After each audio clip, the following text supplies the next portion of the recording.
is a presentation of the iRacing Esports Network.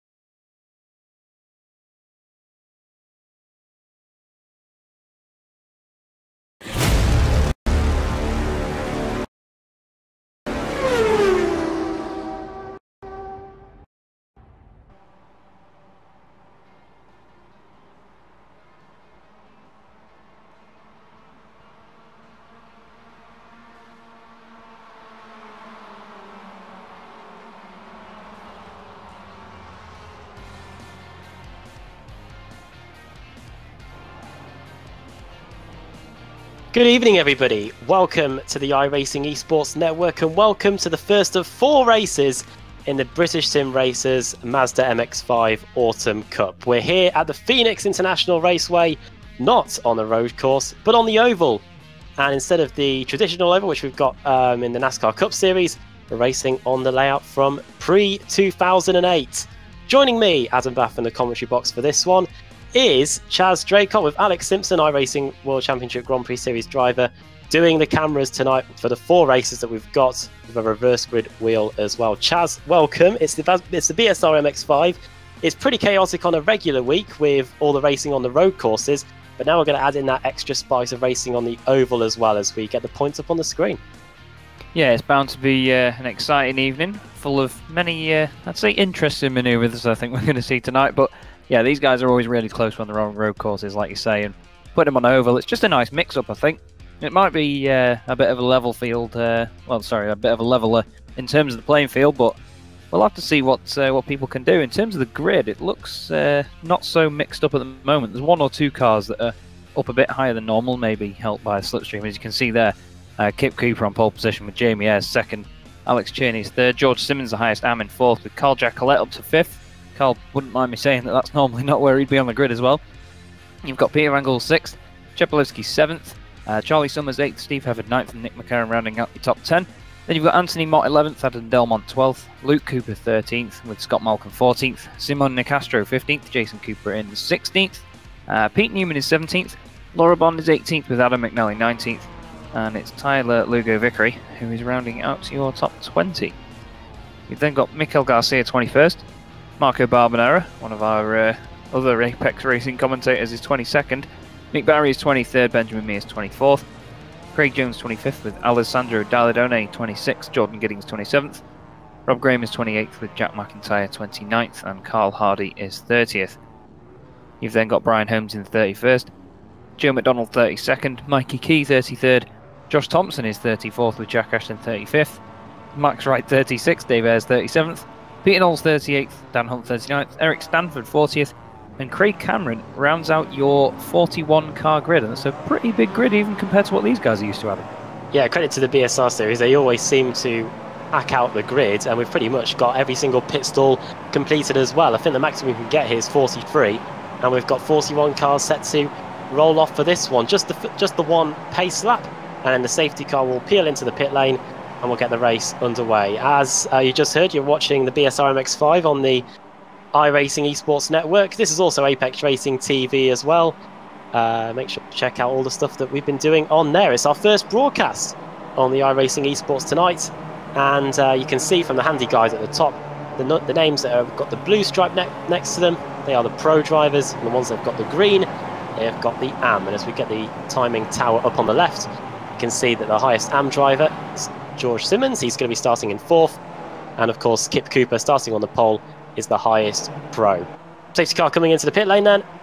Fields in the hands of Kip Cooper. Green flag is in the air, and race 1 of the day in the BSR MX5 Cup here at Phoenix is underway. Decent start by Kip Cooper as well, covers the middle line there. They're going 3 wide behind, that's Jamie Ayres, who's always quick in this car. And then you've got Kip Stevens' teammate. Sorry, it is Kip Stevens, I apologise. He seems to have had his name changed. You've got Alex Cherney 4th, Jacquelet 5th still. Van Gool is in 6th and Chepolewski is into 7th. He's just actually swapping places with Charlie Summers there as they start getting that sort of NASCAR style 2x2 all the way down. And It's going to be interesting to see how people's lines develop over the course of the race, actually, Adam. There was a few posts in the Facebook group, I believe, about just sort of giving people pointers on what to do, because obviously it's not their usual sort of stomping ground, is it? And we're getting 3 wide already. They're going to try and put that to the test. Up the inside there is car 72, Steve Hefford. He's got Chepelevsky in the middle, and on the outside is car 36, Charlie Summers. You will notice one thing about this Phoenix circuit is that every single corner on this track is different. It's not like a conventional 1.5 mile oval. Every single corner requires a different amount of braking or maybe just lifting. And somehow that 3 wide scenario was able to be settled without too much contact. As we go out the final corner now, looks like things might be kicking off just slightly in front. The battle for second place, I believe, might be heating up. In fact, it's a battle for the lead, isn't it? Jamie Ayres versus George Simmons, Chaz. As we go through turn 1 and turn 2. Kip Stevens closing right up to the back, and now he's going to go to the bottom. Yeah, Simmons has done a great job already up. Well, he was up 3 places until Kip Stevens got on back in ahead of him, though. But he's done really well so far. 3 wide for the lead. This is brilliant stuff. It's actually, I'd be quite interested to know how this MX5 handles when it clips the apron on the inside, because we've seen that it's easy to unsettle it before. Simmons gets a little bit of a wobble on, nearly 4 wide there, as that's one of the Swift Cooper cars down the inside. It is Charlie Summers. And he's got Jacqueline, and Chepelevsky's into him, and there we go, he's into him, and let's just see who goes down the order. There's contact there, that's another car, that's Dan Hunt into him there. He's going to bounce down the track. I don't know whether anyone else has clipped him, but that's a real shame to lose him from that one. Hopefully it doesn't last long enough for him to come back round, because it's not a very long lap here, but Jamie Ayres still challenging Simmons for the lead now, doing a really sterling job as always. I think he's probably just going to try and stay consistent, just stay up there, because it's quite easy to lose one place and then continue and lose another as we lose our eyesight as we go on board with Kip Stevens there. That really bright pink roll cage and tub of that MX5 is certainly a way to make sure you're identified properly, isn't it? Definitely. Yeah, that is quite the unconventional paint scheme. Kip Stevens might be about to try an unconventional line. It was Chepelevsky that was the one in the middle, and then he just slid up into poor Carl Jacqueline, who couldn't really do anything about it, and then he was off for a wild ride. Got clipped by a Momo car as well on the way through. Biggest mover so far is Jack McIntyre. He's sat in 15th place, gained 14 positions since the race got underway. You can see there from the positions gains. There he is, sat in 15th, and he's got a bit of a gap to the next group in front. Everybody after that is literally, you could throw, as Andrew Woodhouse, one of our colleagues would say, a tea cozy over them. They are literally separated by hundredths of a second. That is the state of play at the front. Jack McIntyre is trying to keep everyone else at bay. 15-minute race then for race 1. You can see from the track map there. Oh, he's been hit. Oh, well done. He very nearly saved it, didn't he, Chaz? Yeah, just about. He's actually been doing some real-life racing in Ginetta's this week. He's been doing a program, I think it's called Want to Race, and he's been updating everyone with his progress on that. Don't quite think he made it through, but he was in the finals for it, so massive congrats to Jack for that, and he's just showing off some of his skill there. He's back at this front battle. Look at it. He's like, this group has broken away from the rest of them slightly, and it's 2 by 2, although it didn't quite look like it then. You've got Ayres and Simmons at the front, then you've got Chepelevsky and Hefford's in there now as well. Summers, Ayres all over the place here. Chepelevsky's coming down to the inside. Summers nearly in the wall. And it's number 19 car, so that's Alex Cherney now in 2nd place. Now that all started from the Momo car of Jamie Ayres trying to use the apron going through turn 3 and 4 and causing a bit of a bottleneck behind him. Chepelevsky had to take evasive action, and you can see that inside line has really suffered as a result. It's the cars on the outside that are now in the ascendancy, with the likes of Alex Cherney, as you were saying, Chaz, and Steve Hefford too. They're all teammates. They all drive for Momo. Hefford, Ayres and Chepelevsky. Van Gaal too, throw his name into the mix, and they are leading proceedings at the moment. They're trying to get past Alex Cherney though, and that's what's going on. We've got only 4 minutes completed this race so far, and got a feeling that this tension that is unfolding here in this opening pack is going to rise and rise until the closing stages of the race, and then they're going to be going hell for leather. 3 wide into turn 3. Is there grip out there? Well, Alex Cherney's desperate to find out. Up the middle goes Steve Hefford. In the middle is Alex Cherney. On the outside is car 63 George Simmons. Simmons is the one trying to forge a way through on the outside. Oh, look at Cherney throwing the car at turn 1. Somehow there's enough grip in those tyres, those low profile tyres, he's able to get it through the first corner without spearing off into the wall. Yeah, you've just got to be really brave. We've seen a lot of times how easy it is to unsettle this MX5 as Hefford comes up quite far there, really putting the pressure on Cherney. Nearly makes contact with Simmons. He just doesn't want to wash wide there. They're really putting a lot of lock on and killing these tyres, so it's going to be interesting to see. I mean, we're only a third of the way through the race, it's going to be interesting to see how they get on towards the end and whether they kill these tyres or not. And that's going to show, I think, because some of these guys are a bit further back in this pack. Like, you've got the likes of Simon Nicastro's in there, Peter Van Gool, Scott Malcolm in there as well with Jason Cooper. Those guys might want to sort of hang back a bit and use the slipstream to their advantage so they're not putting too much strain on the car, and then make a run forward at the end as two of the Momo cars come really close together there. Great onboard shot here from Simmons then as he goes through the final corner. You can see he's not putting that much lock on actually. These guys might have quite oversteery setups on, so they get the most out of that front end. Yeah, they don't want to be ending up with a few laps to go just understeering into the wall. That's probably what the aim is. Steve Hefford, it says he's fourth there, but you wouldn't know it for a brief moment. It looked like he was in second, but that's because he's got so many cars on his outside that he can't really do anything about it. You're pinned down on the bottom in Steve Hefford's case. Oh, and he's just had a bit of contact there with somebody, I think it looked like. And now Hefford's trying to close right onto the back of Cioni, but for the time being, Chaz, it does look like that outside line. We're having to get to terms with this, of course, because we don't often do an oval broadcast, but the outside line is looking like the favourable line so far.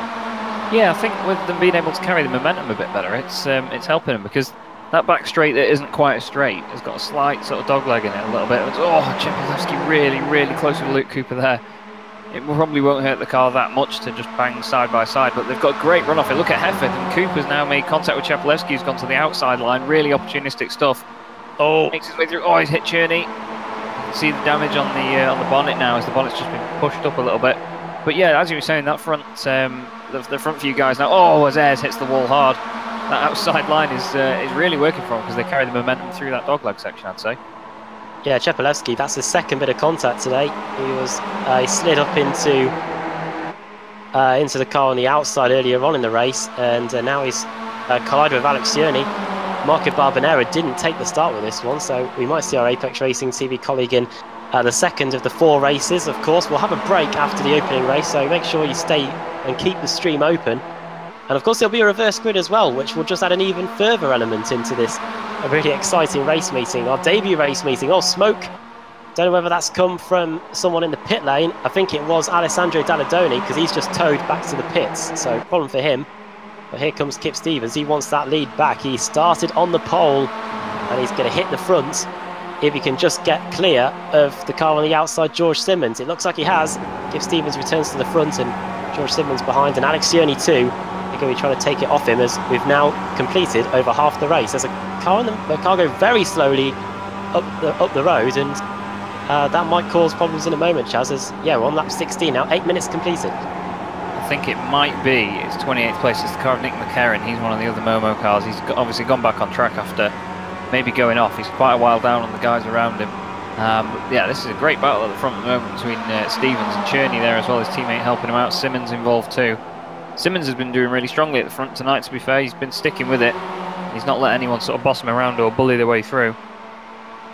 Now you can see on the track map the cars that that's the Momo car, that's Hefford, and that's finally that's Jason Cooper as well in the Swift Cooper Esports car. Careful everybody, whoa, and he tows back to the pits just in the nick of time, Chaz. Oh, there's another bit of contact there. I think that's Nicastro, and that's one of the Youth Energy cars. That's Adam Delmont around.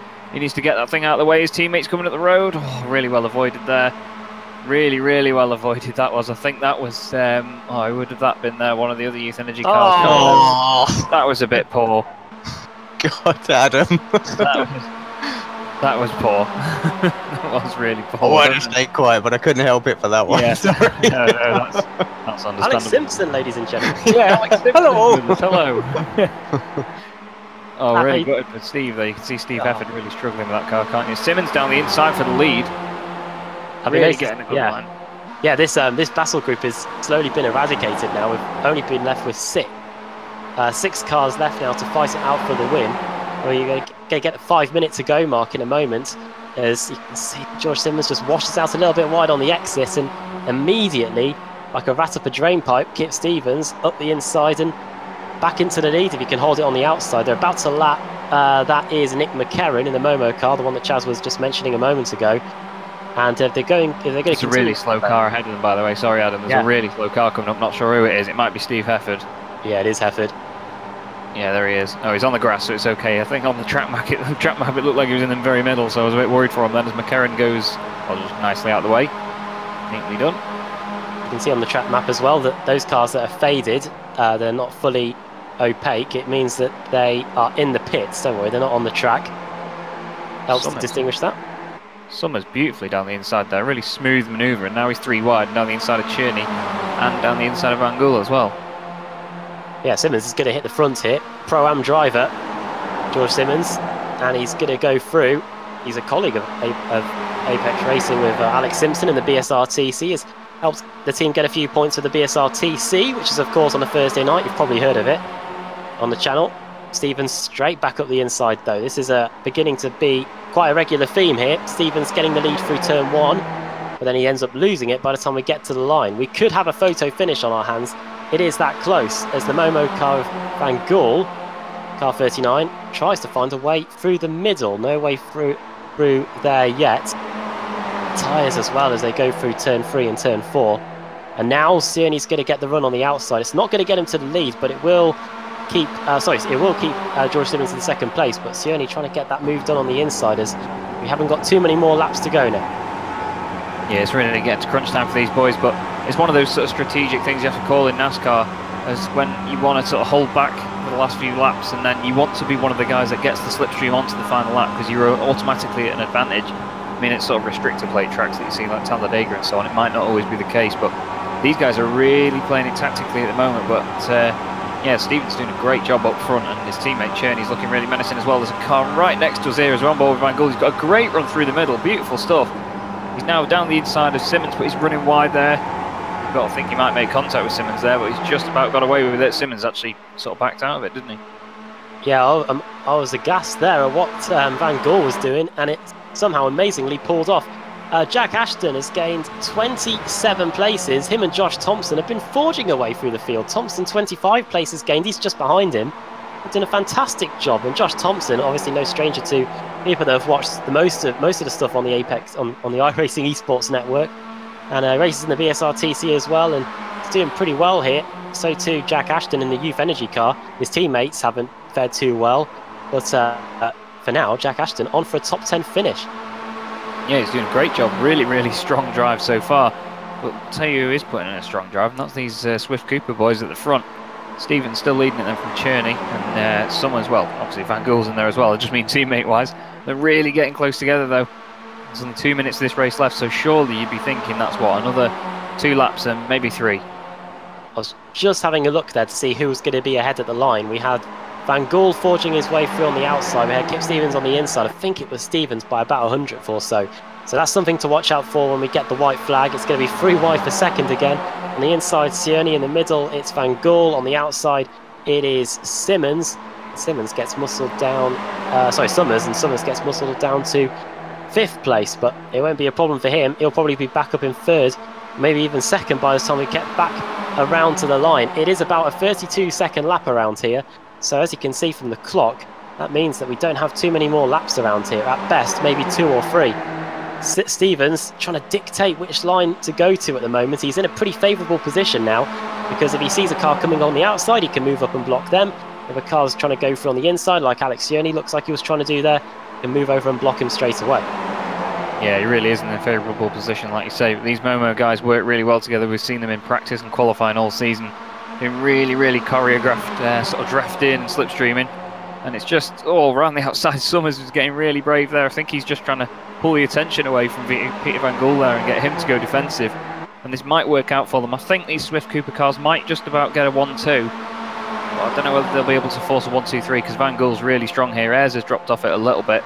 Simmons is still there or thereabouts, so if there is any sort of contact or anyone makes any mistakes now, he could jump in at this on the last moment. As Cherney running just a little bit wide there, wasn't he, from the apron? Yeah, he clipped the apron and immediately he shot him straight up the circuit. White flag is in the air. This is the last lap. Sioni's refusing to budge in the battle for second. He fancies his chances of winning this one. He's trying to get the most speed he can through turn 1. Stevens goes very wide on the exit and straight away goes to the middle and then to the bottom to keep Van Gool at bay. Van Gool's on the outside now, and Kip Stevens has committed to the inside, so this is going to be pretty interesting. On board with Van Gool through turn 3. It's going to be a run to the line, and I think Peter Van Gool's got Kip Stevens right where he wants him. It's going to be a drag race to the line. The opening race of the day is going to go to Peter Van Gool by about 100th of a second. Sioni in 3rd, Summers 4th, Jamie Ayres in 5th, chap. brilliant stuff. And style points for Cherney there. I think he actually saved that slide, if I'm honest with you. But yeah, Van Gool, really opportunistic stuff. He just controlled that. And, well, it was just beautifully executed, wasn't it? You could just see the steering input he was putting on. Kept it nice and smooth. And he just had so much momentum coming out the last corner. He only just did it, though. But at the end of the day, if you're in front, aren't you? As we see the rest of them coming across the line now. Surprised that actually, we did keep most of the cars in the field. I think we actually got pretty much exactly half and half. I think 22 cars finished out of the 41, so we didn't do too badly, I'd say, for the first race of the evening. I think that was the only lap that Peter Van Gool led the entire race. You've only got to lead one lap. Make sure you make it the final lap, and he duly did, and he picks up the win in the Momo car. Right then, we'll get the race results up on the screen, and then we'll hand over to Alex Simpson to do one of the most important jobs of the broadcast, and that is do the reverse grid wheel. Peter Van Gool then wins, Kip Cooper second, third Alex Cherney, top three separated by less than a tenth. Charlie Summers fourth, Jamie Ayres fifth, Jack Ashton sixth, and Josh Thompson finishing in seventh. Simone Nicastro in eighth, Mikael Garcia ninth, and Tyler Lugo Vickery rounding out the top 10. Moving on back in 11th, Pete Newman, 12th Laura Bond, 13th is Jack McIntyre, 14th for Scott Malcolm, 15th Mick Barry. Don't know what happened to George Simmons towards the end of the race. As you noticed, he's now down in 16th. Simone Nicastro then was the highest Pro-Am car. Dan Hunt 17th, and then David Ayres finishing in 18th place. Then moving on back, Brian Holmes 19th and 20th for Max Wright. Max Wright gaining 16 places in the Automech Not Kill car. His teammates, Rob Graham finished in 21st. Then the cars basically had issues during the race. Two Momo cars, Nick McCarron and Steve Hefford. Then it's Adam Delmont, Jason Cooper, Peter Knowles, gained 12 places, but he didn't finish the race. Stelian Chepelevsky, 27th place in the end. Luke Cooper as well. Mikey Key, Alessandro Dalladone, Joe McDonald, Anthony Mott, Jordan Giddings having issues, Adam McNally 2 in the Youth Energy car, Carl Hardy as well, Marco Barbanera barely got going, and then the cars that finished at the back of the field, Benjamin Mears, Carl Jacquelet and Craig Jones as well, with Eric Stanford and Craig Cameron not taking the start of the race. Alex Simpson, you had a brief cameo earlier when we had that monumental spin turn that went horribly wrong, but that was a greatly executed drive by Peter Van Gool to get the win there. Great drive by Peter. Yeah, timed it to absolute perfection, didn't he? You know, doesn't matter what's the to quote Fast and Furious, an inch or a mile, it doesn't matter, you know, as long as you win, and that's exactly what Peter did there. Absolutely, absolute perfection. So, fighting amongst all of those Cooper Racing drivers out there, and he managed to work his way through. So yeah, he'll be dead chuffed, and so am I. Got an important job to do now. First reverse grid of the evening, first reverse grid draw, I believe, on the iRacing Esports Network. So let's see who's going to be on that poll.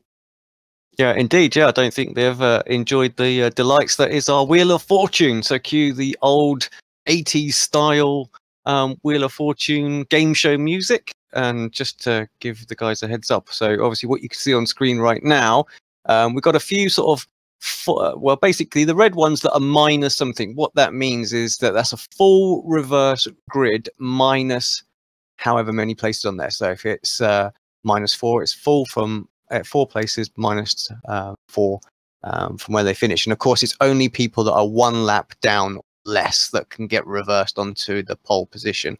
So I'll give it a spin, and we'll see where we end up.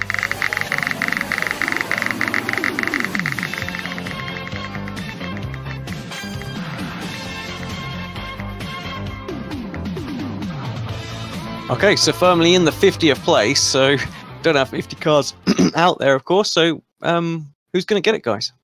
Let's just have a quick look down the order then. So it's everyone that was a lap down or more, and it's very important for Nick McCarron actually that he carried on, because he's 1 lap down, so that would put him on pole position with Rob Graham, Max Wright and Brian Holmes behind him. So essentially only 22 cars actually ended up getting reversed in that one. So it could mean that the spread from the quicker guys coming through is, well, it's a bit greater really. Some of them are in the middle, and some of them obviously not finishing the race will be at the back. So this is going to be a really interesting race too. Yeah, you can see from the results that we've got up on screen where Nick McCarron finishes in 22nd place. Out of the 41 cars that attempted to start the race, only 22 finished 1 lap down or less. They were the only classified finishers, and this is only just race 1. Usually, as far as the trending goes, it gets a bit more chaotic as the races go along. We've got 3 more races to go here. Don't go anywhere. The second of them in the BSR MX5 Autumn Cup is coming up after the break here on the iRacing Esports Network.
The following is a presentation of the iRacing Esports Network.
We're back at Phoenix for the second race of 4 in the BSR MX5 Autumn Cup.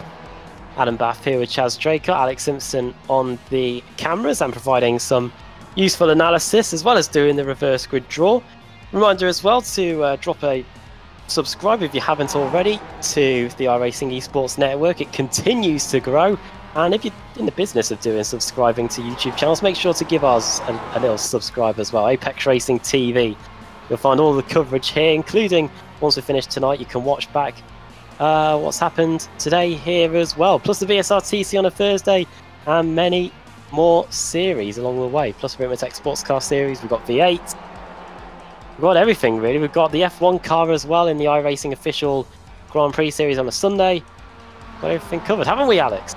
We have indeed. Yeah, there you go. we're back and we're hopefully a few minutes away from getting the second race of the day underway. And Chaz, we've got a pretty big reverse grid. We basically could do as many as we could. It was only 22 cars in the end because there was such a high attrition rate in that opening race. Yeah, I think the population of MX5s on iRacing just sort of eroded in that race, but luckily we've still got a lot of them here for this one. I think the only few we've lost about 4 drivers from the first one, but to be fair, we've got a really strong field no matter what with these guys. There's a lot of talent out there, isn't there? And there's going to be a lot more sort of fierce battling like we saw in that one. Oh, that's Simmons there, getting it all sorts of wrong. Hopefully he doesn't come back on track and take someone out like we saw in race 1. But we won't go back to that for too long, as they have just advanced the session then. So we should have a grid in just a moment's time. Yeah, they set a 20-minute session just so that everybody can get in. And once they know that everyone's in there, they then advance. The grid is up on screen then, or it's about to come up on screen. And we will run you through what the starting lineup is for the second race of the day. There it is. And it's almost perfect symmetry in terms of pros on the right and AMs on the left. Nick McCarron starts on the pole, then Rob Graham second, Max Wright third, David Ayres fourth, Dan Hunt fifth, George Simmons starting in sixth for this one. He was up at the front for the majority of race 1, but something happened late on to hold him back. Mick Barry 7th, Scott Malcolm 8th, Jack McIntyre 9th, and Laura Bond 10th. Pete Newman 11th, Tyler Lugo Vickery in 12th. Then moving on back, it's 13th, Mikael Garcia. Simone Nicastro in 14th, Josh Thompson 15th. Gained 25 plus positions in race 1, starting in 15th place. You wouldn't rule him out of getting to the front. Neither would you rule out Jack Ashton, both of them working their way through the field together nicely. Then Jamie Ayres, Charlie Summers, then Alex Journey, then Kip Stevens. And then in 21st place, Peter Van Gool, our race 1 winner. 22nd, Steve Hefford, Adam Delmont 23rd, then Jason Cooper, Peter Knowles, Stelian Chepelewski, Luke Cooper, Mikey Key. And then towards the back of the field, 29th place, Alessandro Dalladoni, and Anthony Mott, Jordan Giddings, Anna McNally, Carl Hardy, Marco Barbanera starting in 34th, Benjamin Mears 35th, Carl Jacquelet in 36th, and the last car to register for the session is Craig Jones starting in 37th place, Chad. Yeah, it's a nice spread of talent all the way through. Like I said before, it's sort of split up the fast guys a bit. Obviously, the attrition rate in the first one has taken a few people out earlier on than others, and because of the reverse grid, obviously chucking some of them into the middle, it's just sort of going to spice up a bit more. It always does with these second, third, and even fourth races. We see it in the Pro Series as well, but in these MX5s, it seems to be a bit more sort of amplified, doesn't it, when we see the mix-ups?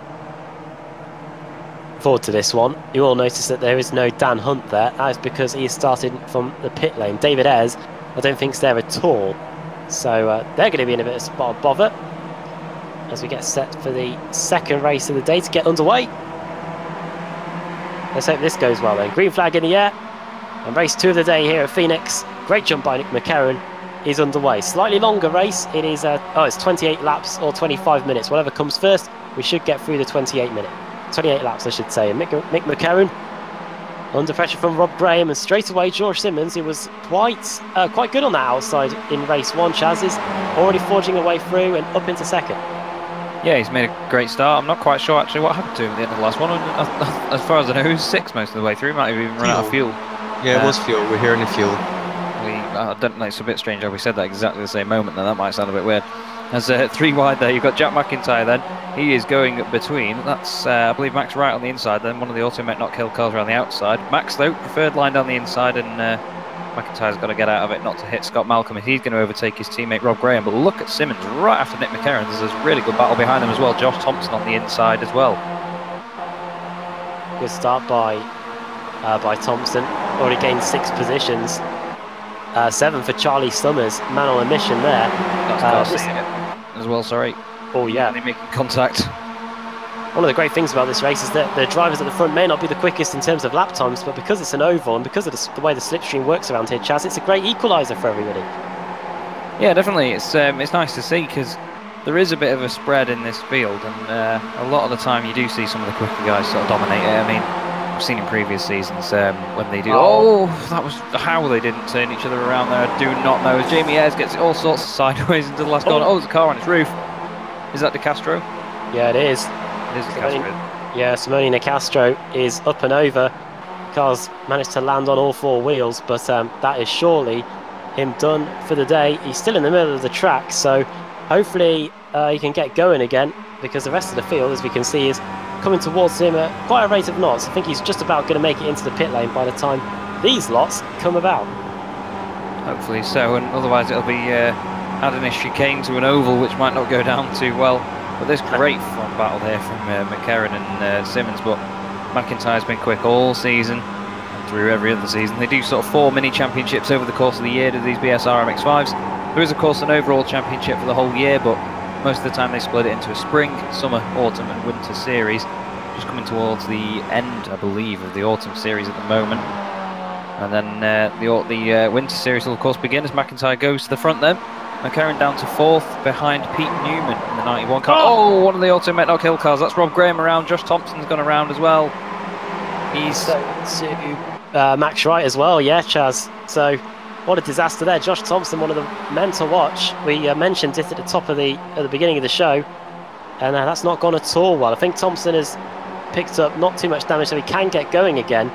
But the big loser there and all that, definitely Max Wright, and Rob Graham as well. Drama then at the front.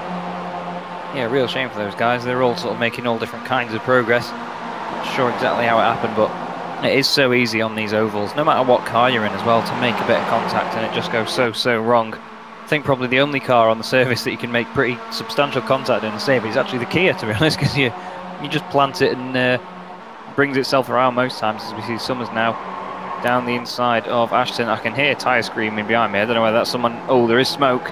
Oh, it's Van Gool in the wall, I think. Oh, is it Van Gool? It is. It is. Car's wrecked as well. That's our race 1 winner, done for the day. Unless he can get going again, and if he can, then the car is surely going to be severely damaged. If not, in terms of aerodynamically, they'll surely be handling pretty poorly. But we're hoping that he can get some points on the board, because, as we were saying earlier, if you finish more than 1 lap down, you don't get any points. So I have to watch out for that. And oh, big one! That is a big one. That is Anthony Mott. The car that was also flying across the straight is Adam McNally in the Youth Energy car. The pink 222 is Rob Graham. And this is turning into a bit of a wreck fest so far. McNally can definitely not get that car going. That is written off. Mick Barry just about can escape from the incident. It was Peter Knowles, sorry, the 222. Rob Graham, number 22. 22. On our timing screen, we only get 2 of the digits, so I can understand the mix-up there. I'm not quite sure how it all happened, but unfortunately it's not gone too well for him there. We've got the 37 car in there. I've not seen that livery before. That's Laura Bond who's up there. Laura, veteran of the BSR TC, of course. Lots of races under her belt in that one, and I believe a couple of race wins as well, actually. There's 2 of the Swift Cooper cars really close together there. I think that's Luke and Jason Cooper. The nice sort of differentiating roll bars and wheels in that team as well, which makes them nice and easily identifiable. Yeah, I'd say that's been a real help. I think it was a few seasons before Laura Bond got a win. We started covering the BSRTC in 2014. I think it took until 2017 for her to get her first win. It was in the showdown last year, I believe. What a result that was. Laura Bond then sat in 16th. Here's the battle for the lead again. Jack McIntyre leads, 8 positions gained, as you can see. Then George Simmons in 2nd, then Pete Newman in 3rd, Scott Malcolm 4th, Nick McCarron 5th, Charlie Summers in 6th, Jack Ashton 7th, 8th Mikael Garcia, 9th Alex Sherney, and 10th Jamie Ayres. As we go on board from the roll bar with Pete Newman, you can see he is on the left, and you can see the overlay on the right telling you just what speed he's getting and what gear he's in. Ignore 6, 7 and 8. These drivers are all in top gear, I believe, Chaz. I don't think the MX5 has a 6th gear, so we are going full chat. I think it does, but it's not the fastest thing in a straight line, so I don't think you can always get there. What they've probably done is tune it so it's at a point where they're just going to stay in 5th and keep it comfortable, because a lot of Indy cars tend to do that as well, don't they, where there's not really much difference between 5th and 6th, so a lot of them prefer to just keep it in 5th and maybe just go in 6th when you're in the slipstream, so you can run it at slightly lower revs. But I think these guys will just be in 5th all the way around and not having to worry about taking their hands off the wheel. Yeah, the gear ratios are going to be key for this one. I remember that being really key in the BSR Rallycross Championship, which happened last year. Having to get the car set up for that. Me and Jake Sperry actually were in the same race. That was it's an interesting fact of the day. Here comes Pete Newman, trying to get that 2nd place away. You can see he gets a decent run on the outside. Nobody, because it's all single file, nobody's venturing too far away from their lines. Pete Newman's aiming to change that, and he's trying to get the position up the inside here as Simmons going into turn 3. It's a slightly elongated forecast scrap for the lead after what's happened in this race so far. But for now, it's McIntyre, Simmons, Newman and Malcolm to make up the front 4 as they start to negotiate some of the back markers. Yeah, doing a really fine job at the moment, these guys. Scott Malcolm doing a great job as well to stay with them. He's putting in a really strong drive. He's just one for really bad luck, is Scott Malcolm. He didn't have the greatest time at Bathurst either. But he's doing a really good job here this time. I mean, sticking with the likes of Pete Newman and Simmons, he'll be happy with that. He's always working on his pace, and he's a driver that's always improved, really, from the sort of first days I used to race with him when he was in the likes of the BSR TC Pro Series, and obviously sticking around. He does a lot of BSR Series, and he's just getting quicker and quicker. But Jack McIntyre, we've seen him at the front a lot in this car as well, and that sort of recognisable red and purple Momo scheme isn't too... well, it's just familiar for him to be at the front, isn't it, for these guys? They're used to watching him just drive away. See how the gaps varied as well from our graphic on the right hand side. It's very rarely differed from between 1 or 3 tenths. And that is something that we like to see. 16 laps completed so far. Amazing how that time's gone. We have only just got over 10 laps to go in this second race of the day. Cars that are out of the race, we've only lost 2, Peter Knowles and Pete Van Gool. It's not a good day if your name's Pete, and not a good race too if your name's Pete anyway. I feel sorry for Pete Newman because the writing could be on the wall for him here. He's the last Pete standing in 3rd place, and he'll be hoping that his fate isn't the same as what happened to Van Gool and Knowles early in the race. He currently sits in 3rd, and the front 4 are starting to get quite close to each other now. Here's the battle for the best of the rest pretty much in the midfield. Here's Stelian Chepelevsky, 9 positions gained. The Momo car sat in 17th place. He's got Alessandro Dalladoni sat in front of him, and behind him he has got in the Momo car Jamie Ayres. So that is the state of play in the midfield. And as things stand, Chaz, if we get a very small reverse grid, this could potentially be one of the scraps for a position near the front of the grid. Yeah, definitely. It's always a risk really, because you never know what you're going to get from a reverse grid. These championships have such a massive variation in it. It's not like the British Touring Car Championship where I think it's between like 6 and 12, so it's only a number of places. You could literally be anywhere in the field and end up on pole here once you're sort of outside the top 15, I say. These guys will be thinking about that and maybe not making the move to go forward as much, but you can't risk sort of banking on that in this championship. There's so many points available and such close racing with everybody. And I mean, in terms of the championship itself, it's always so tight. There's literally, these guys end up with thousands of points towards the end of the year, and there's only ever like single digits even involved in the differences. We see Thompson there making a really good move down the inside of Ayres, side by side on the straight. But look, you can just see how that outside line works momentum-wise. Down the straight, you're so much quicker because you have to obviously be more careful on the inside line and slightly sort of get out of it. That's well, it's Dalladoni, isn't it, going wide there? Chepelevsky trying to get ahead and make it stick, but once again, you see the momentum just working for Dalladoni. He keeps around the outside. Jamie Ayres was all sorts of out of control through turn 1 as well. He was really fighting with the wheel of that car. Chepelevsky using a bit of the the apron on the inside. It might have a yellow line on it, but you are allowed to go beneath it. It's only the double yellow lines on the super speedways like Daytona and Talladega where that is a rule. Felt sorry for Regan Smith in 2008 as that cost him a victory, as Jamie Ayres very nearly went into the wall there when he got a little bit of a nudge up the inside by car 23, Jordan Giddings. That was pretty close, Chaz. Yeah, that was a scary one then. I didn't know whether that car was going to end up turning around or not. We've seen a bit of netcode over the series so far, but nothing too major in these MX-5s. It's usually in the bigger cars that we tend to see it. But look at this train here at the front. Well, I was going to say at the front. It's not quite the front, is it? Same sort of mix of cars and teams.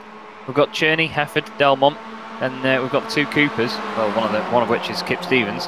And then just off the back of that, we've got Laura Bond as well. So these Swift Cooper boys are sort of flying in formation. It's almost akin to Dave Baker and Christian Rose that we see in the World GT Championship. Those guys are inseparable on track, and it seems like these guys are following in their footsteps.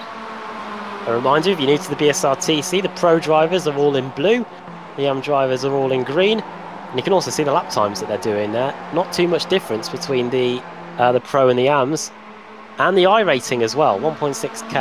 That makes me feel a bit better. My iRating's 1.8k, so what you gonna do? Lap 22 of 28 then, and this is the battle for what was in race 1, the battle for the lead. Here in race 2, it's the battle for 8th and 9th. These lot all started right in the midfield after the reverse grid, but now they are fighting for a spot inside the top 10. They've all had pretty good races. 11 gains for Sione, 13 for Hefford, and a bit further up the field, Chaz, we've got a 3-car scrap here. This is between Jack Ashton, Scott Malcolm, and Summers as well. Charlie Summers in 4th place. He's leading these guys around, and we'll be hoping that they could somehow get on the podium with the front 4 in front, end up having a wreck inside the final 5 laps. Yeah, they've just got to sort of stick together, try and work together maybe to just get that slipstream and just catch up with them. If they just let Summers lead this and sort of pull them towards the others if he's got the pace, then he should be right, although that wide line through there is not really going to help him that much. A couple of lap cars in front there. I think that's Craig Jones and Mikey Key, is it, or is it Carl Hardy? Not quite sure, because it's a Result clothing car and it's got green roll bars, and I think it's Ayres and Hardy actually, those two. Craig Jones and Mikey Key just happen to be their teammates. Oh, Summers is out of it. That's really ruined the front end of that. I was just going to say the other two result clothing cars are also together on track as well, so that might be where I've got slightly confused. As we look at Pete Newman now, then the curse of Pete hasn't hit him yet, but I'm sure he'll be hoping that him and Simmons don't trade the black and yellow paint round on those two cars before the race is done. As he's down the inside of McIntyre, really commanding move, sticks it to that yellow line, probably using a bit of yellow paint off them wheels to make it even more vivid. But you can just see, I mean, once again, that outside line is it's the pinnacle of, there's a Northern Lights car, and yeah, that's one of the 1050 Barbanera racing cars off there, I believe. Probably was Marco Barbanera, I think. I think it may have been, actually, yeah, he's come back on track. He's in the pits again, so yeah, it must have been him. He's just popped into the pits now. Yeah. You can see on board from Simmons just how close these guys are, though. You've got to be very patient all the way around this, because you want to get on the throttle and turn it in as hard as you want.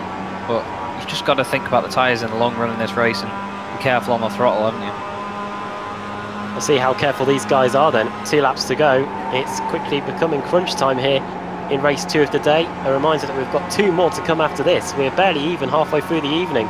Problem for Tyler Lugo Vickery. He's dropped down to 14th place, but this is what we're focusing on now. It's George Simmons going for 2nd place, maybe even going for the lead. No way through just yet, but when we get to the line, we're going to be starting the final lap of the race, and we will find out who's going to win the 2nd race of the day. In race 1, it was Peter Van Gool. He's out. Is it going to be McIntyre, Simmons, or is it going to be Newman, Chaz? White flag in the air. I'm going to say McIntyre. Newman and Simmons are battling too much now. They're just not helping each other. Simmons got a beautiful sort of cutback out of that first corner on the last lap. Newman just a bit slow through there, but I think McIntyre's got this in the bag now, unless he makes a mistake into the final corner. Simmons may have the run on him, but he's just not going to be able to utilise the line that well. He's not for lack of trying, though, is it? Newman just hugging the inside line, but it's going to be Jack McIntyre then. Takes his 2nd win in the evening. Great drive by Jack there. Simmons 2nd and Newman 3rd. Really, really well-deserved podium for all 3. They just kept it nice and clean. So we look at the back of this battle then. Hefford's going to beat Cherney to the line. Then it's going to be Cooper over Bond, and then it's another, Stevens, then Delmont, then Luke Cooper, as well as these guys coming across this line now as well. That's Ayres, Chepelevsky, Thompson, Dalladone. Just confirming there that it was Marco Barbanera with the incident. Side by side across the line, that's going to be Mears and Jones, rounding out your top 20. Another couple of cars coming across the line. That's Wright and Dan Hunt there in 21st and 22nd place, with Mikey Key not far behind there in the number 69 result clothing car. That is it. Yeah, that is it, yeah. We didn't do much better here. 23 cars were the classified finishers in the end. We'll wait and see in terms of how many were classified finishers, in terms of cars that finished 1 lap down or not. But yeah, you can see all the cars returning back to the pit lane as well. 2 races still to come. Of course, we've got the reverse grid coming up in just a moment for the 3rd race of the day. Let's get the results up on screen then. Jack McIntyre wins for Momo. I think that's 2 wins in a row for Momo as well, with Peter Van Gool winning race 1, McIntyre winning race 2. Good day all round so far for that team. George Simmons, the highest AM this time. He was very nearly it in race 1, but ran out of fuel. He does have it this time. Pete Newman finishing just behind him in 3rd. Jack Ashton, 4th, leading the rest of the field home. Then the Scotsman, Scott Malcolm, finishing in 5th. Nick McCarron in 6th. Then his teammate, Steve Hefford, in 7th. Then 8th, Alex Journey. 9th, Jason Cooper. And 10th, Laura Bond. You can see just how close this 2nd group was, just in terms of hundredths of a second. In fact, if you look at the gap between Cooper and Bond, they were separated by just 6 thousandths. Kip Stevens finishing in 11th. 12th, Adam Cooper. 13th for Adam Delmont. Then Luke Cooper in 13th place. Then Tyler Lugo Vickery, 14th, the American. 15th for Jamie Ayres, the Welshman. 16th, Stalin Chepelevsky. 17th, Josh Thompson. 8th, Alessandro Dalladoni. And then moving on further back, Ben Mears, 19th. 20th, Craig Jones. Max Wright, 21st. Then Dan Hunt. Mikey Key, the last car on the lead lap, in 23rd. He leads home a trio of result clothing cars. Got David Ayres, then Carl Hardy in 25th. And then the final 2 classified finishers, Anthony Mott and Rob Graham. If we do get a full -1, it will be Mott on the pole. Then Jordan Giddings, Marco Barbanera, not classified. Neither was Charlie Summers. We saw what happened to those 2. They were both off on the exit of turn 4. Carl Jacquelet, Mikael Garcia, Mick Barry, Peter Knowles out. Adam McNally didn't last too long either. Neither did Peter Van Gool, our race 1 winner, finishing in 36th place. And then at the back of the field, in 37th, was Simone Nicastro. Up and over and out on the very first lap of the race in turn 3.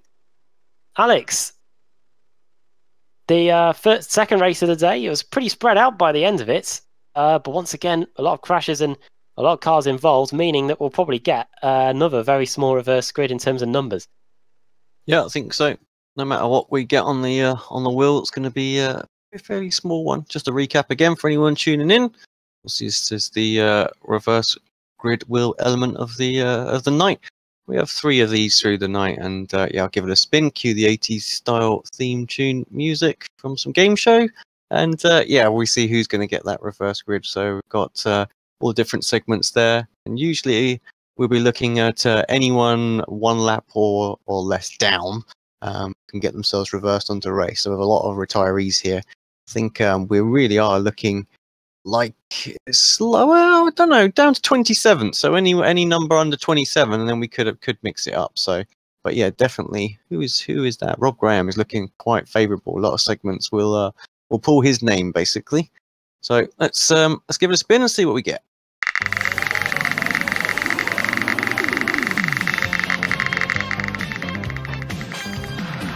Well, I think it's going to fall to Rob, no question. We're either full -1 or 40th, and it stays on full -1. So, Chaz, who's going to be on the pole then for race 3? We're actually looking at Anthony Mott. We've got Rob Graham in the sim as the last driver on the lead lap then, so that'll be Anthony Mott, Carl Hardy, David Ayres and Mikey Key. So as far as I know, that's 3 of the team result clothing cars that we saw earlier that are going to be near the front of the grid.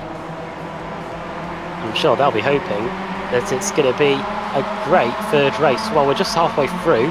We've still got 2 races to go. And a whole lot more excitement lays ahead. Plus, we've got 1 more reverse grid wheel spin to do as we set the grid for race 4. But race 3, coming up after the break here on the iRacing Esports Network in the BSR MX5 Autumn Cup.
chair of the Indianapolis Motor Speedway. Will it be Tim Hogan? It's going to be Christopher DeMary at the line.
The following is a presentation of the iRacing Esports Network.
Welcome back to the iRacing Esports Network. We're getting set for the third race of the day here in the BSR MX5 Autumn Cup from sunny Phoenix International Raceway. Hosted many series in the past. This is the pre-2008 layout. In about 2010 or 2011, they completely resurfaced the circuit, added in a dogleg as well. And I think, Chaz, since then, I think they've even gone and reprofiled it some more. So this track is quite old now. It's amazing to think that 2008 was 10 years ago as well. Yeah, it's quite scary how time flies when you look at it that way. I mean, even the Daytona that we've got, there's a Daytona 2007, I think it is as well, so just outdates this, but it's good that there is obviously the evolution that you do get with these oval tracks, and it's good that they still got it around though. I mean, the older versions, sometimes people just prefer if the road sort of surface feels different. It's just nice to have, isn't it? It's the novelty of being able to sort of go back in time as you would. I mean, real drivers can't obviously do that on the real circuits, but it's great that we can do that here in sim racing. Championship standings up on the screen. To give you some context, 2008, I was just finishing primary school, which in America is elementary school, I think. And 10 years down the line, I finished university. Scott Malcolm leads the AM category. I'm sure Alex Simpson is just like absolutely seething on the other end of the commentary box. But we'll move on. 10 years ago, I wasn't grey. That's about where it goes with me. Oh, what it's a right. shame. Don't worry, Yeah. You can rub it in. It's fine. Okay, I'll get you later. Yeah, Nürburgring next year. I think someone's passport's going missing at the airport. Right, let's run you through the grid. Anthony Mott has got the passport to pole position. He got that through the reverse screw wheel. He's on the pole. Then it's Carl Hardy second, David Ayres third, fourth is Dan Hunt, then Max Wright fifth, Craig Jones sixth, Ben Mears in seventh. Then it's Alessandro Dalladoni in eighth, Josh Thompson ninth from the Isle of Man. I didn't realise that we had the Manx flag for him. I think that might be a new addition there. Stalin Chepelevsky in 10th. Then quickly, you're running through the rest. It is Stalin Chepelevsky, then Jamie Ayres, Tyler Lugo Vickery, then Luke Cooper, Adam Delmont, Kip Stevens, Laura Bond, Jason Cooper, Alex Tierney, Steve Hefford and Nick McCarron rounding out the top 20, and another unpredictable race lying ahead. What an opportunity this is, Chaz, for Result Clothing. Yeah, they're hoping to turn it into a result, I imagine. I'm still sort of laughing at that passport to pole position comment, if I'm honest with you. Mott is away with it. He's then got Hardy and Ayres in nice flying formation down the straight then, ahead of Hunt and Wright. They're both going to be in the hunt to get into the right position, I imagine, as there's a bit of Dyson going in them, just behind them there, actually. Two cars, can't quite see who that was. I think it was Mears and might have been Jones and Thompson. There was someone going really out wide and then cutting back down. It was Thompson, actually. He's on the back of Mears there on the inside of the red and black and white Matt Radical's car that you can see. Goes down the inside, and I'm pretty sure he's going to get that moved on. Josh has been making up a lot of places tonight, but obviously in that second race he was involved in quite a large incident, so that curtailed his progress. I would like to complete the opening lap. It's all kicking off here just behind Thompson. You can see Stalin Chepelevsky's making some pretty interesting lines down the front straight there. Good opportunity for Thompson this, as long as he can avoid any of the crashes, because in race 2, despite his getting caught up in one of the wrecks, he was still able to finish inside the top 15 places. Here he is, and here's a battle for second. It's Carl Hardy, Dan Hunt, Max Wright, Jamie Ayres, Ben Mears and Josh Thompson all involved. And Anthony Mott away with this one. He's got a 0.3 of a second advantage as things stand. But it's anyone's game for this second position, and Max Wright putting in the purple. Fastest lap of the race so far after the second lap game completed, and a good opportunity for a Pro-Am driver to get a win here. You can see from the green stripes down the timing tower, 1st, 2nd, 4th, 6th and 11th and 12th, all AM drivers. So good spread, good even spread between the top 12 drivers, Jack. Yeah, it's good that that we do have them sort of mixed up a nice little bit there, as there is a bit of smoke on the straight, so someone's obviously, well, Jordan Giddings is the only car not to be running at the moment, so unfortunately he's had, let's just call it an issue at that point. Mears there now with Dalladoni and Chepelevsky on the inside of him. He's going to be wanting to make the most of that outside line. You can see the momentum once again. It's really working for people tonight, though. I think if you're going to go for this inside line, you need to really have the confidence to carry the speed in, because some people are obviously wanting to be careful not to wash out to the car on the outside, as this is starting to become a little bit of a traffic jam now between, well, just behind Hardy and Ayres. Yeah, these cars are relying on so much momentum. You could almost say that this is the BSR Momentum MX5 series, and this is free wide. Josh Thompson, he's got that momentum, and he's going to be up into 4th place. He is. He's leaving David Ayres, Stalin Chepelevsky and everybody else to fight behind him, and that was very nearly a disaster between Max Wright and Jamie Ayres getting on the brakes going into turn 3. Just noticed as well that onto the into turn 1 last time round, Mott actually hit the wall just as he turned in. He just clipped it as he let the car run out wide. You can see the damage just to the front right of the car when it goes round the other side of the shot. Typically the next camera's on the left hand side of the car, but oh well. Thompson though up to 3rd place, really good progress so far, and Chepelevsky going with him, that's no surprise. If you've ever seen Stelvio Chepelevsky's setup, you'll see that it's quite an amazing bit of kit, and he likes green a lot. He likes green LEDs and green things, to be fair, but it's amazing, isn't it? His JCL rig's quite good. I saw him, I was with him when he hinted that he'd be buying it at the Sim Racing Expo last year, and it's just gone on from there. He's great in the rallycross car, and that is very nearly disaster for Thompson. It's going to be disaster for him. It's going to be for Moss anyway, the leader who was leading a few laps ago. Wow. Well, it's very nearly goodbye to, I think it was Alex Tierney, but everybody else going to find their own bit of track. And very nearly takes out the Momo car as well, and Nick McCarron. He had to get on the brakes to avoid all that. I don't know about you, Alex, but I'm going more grey at watching this. I tell you what, that was a bit of a hairy moment there, but Thompson now in the lead. You've got to think that he's going to try and get away with it, but Dan Hunt is going to definitely put up a fight. Really strong racer is Dan. He's been in the BSR for a long time, and he's been showing his worth in the BSR TC since day 1. I'm sure he's going to try and go with Thompson. Dalladoni is doing a great job at the moment, putting Chepelevsky under pressure. There's quite a lot of bright green cars in this series, isn't there? There's a lot of roll cages as well that are painted in nice green colours. You've got Carl Hardy back there with the bright green wheels, and you've got some Youth Energy cars with bright green roll cages, so definitely the colour of choice for a lot of people. There's Dan Hunt now on the outside of Thompson. They were the other way around last time round. And Chepelevsky just getting away from Dalladone a little bit, but you can just see, it's amazing to see all the different lines working there. Hunt now come down to the inside. Great move on Thompson. And now he's got that inside line back, and Chepelevsky's going to try and go around the outside. What's Dalladone going to do? Is he going to get on this as well? Oh, they just washed wide a little bit. That was just a bit cheeky from Hunt there.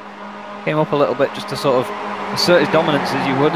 Side by side, Dalladone and Thompson, they're going to be swapping wheel bolts at this point. Really close though. Yeah, Thompson did the NASCAR-style slide job on Dan Hunt at the start of the previous lap, and now Hunt is leading the way. Dalladone trying to find some sort of speed on the inside, but it's just not happening there, especially if you're that far down. He's now going to be caught and potentially passed by Stallion Chepelevsky. Thompson's now trying to do the outside job on Dan Hunt. Through he goes. The Josh Thompson from the Isle of Man. Basically, if you've never heard of it, it's a bit of land. Oh, that was very nearly disaster for that was McIntyre, wasn't it? Yeah, just about saved it somehow, but a very skillful driver is Jack McIntyre. So obviously that was a test of it, and he's done really well. Oh, there's a car on the wall. That's one of the Automet Knock Hill cars, and going down the order. Yeah. Actually, no, Scott Malcolm's going down the order as well. Scott Malcolm's flying down. Oh well, this is why. Dear me, this is a huge incident. That's Nick Castro. That's Scott Malcolm as well in car 74 and the Automet Knock Hill car as well. So two Automet Knock Hill cars eliminated within the space of a lap.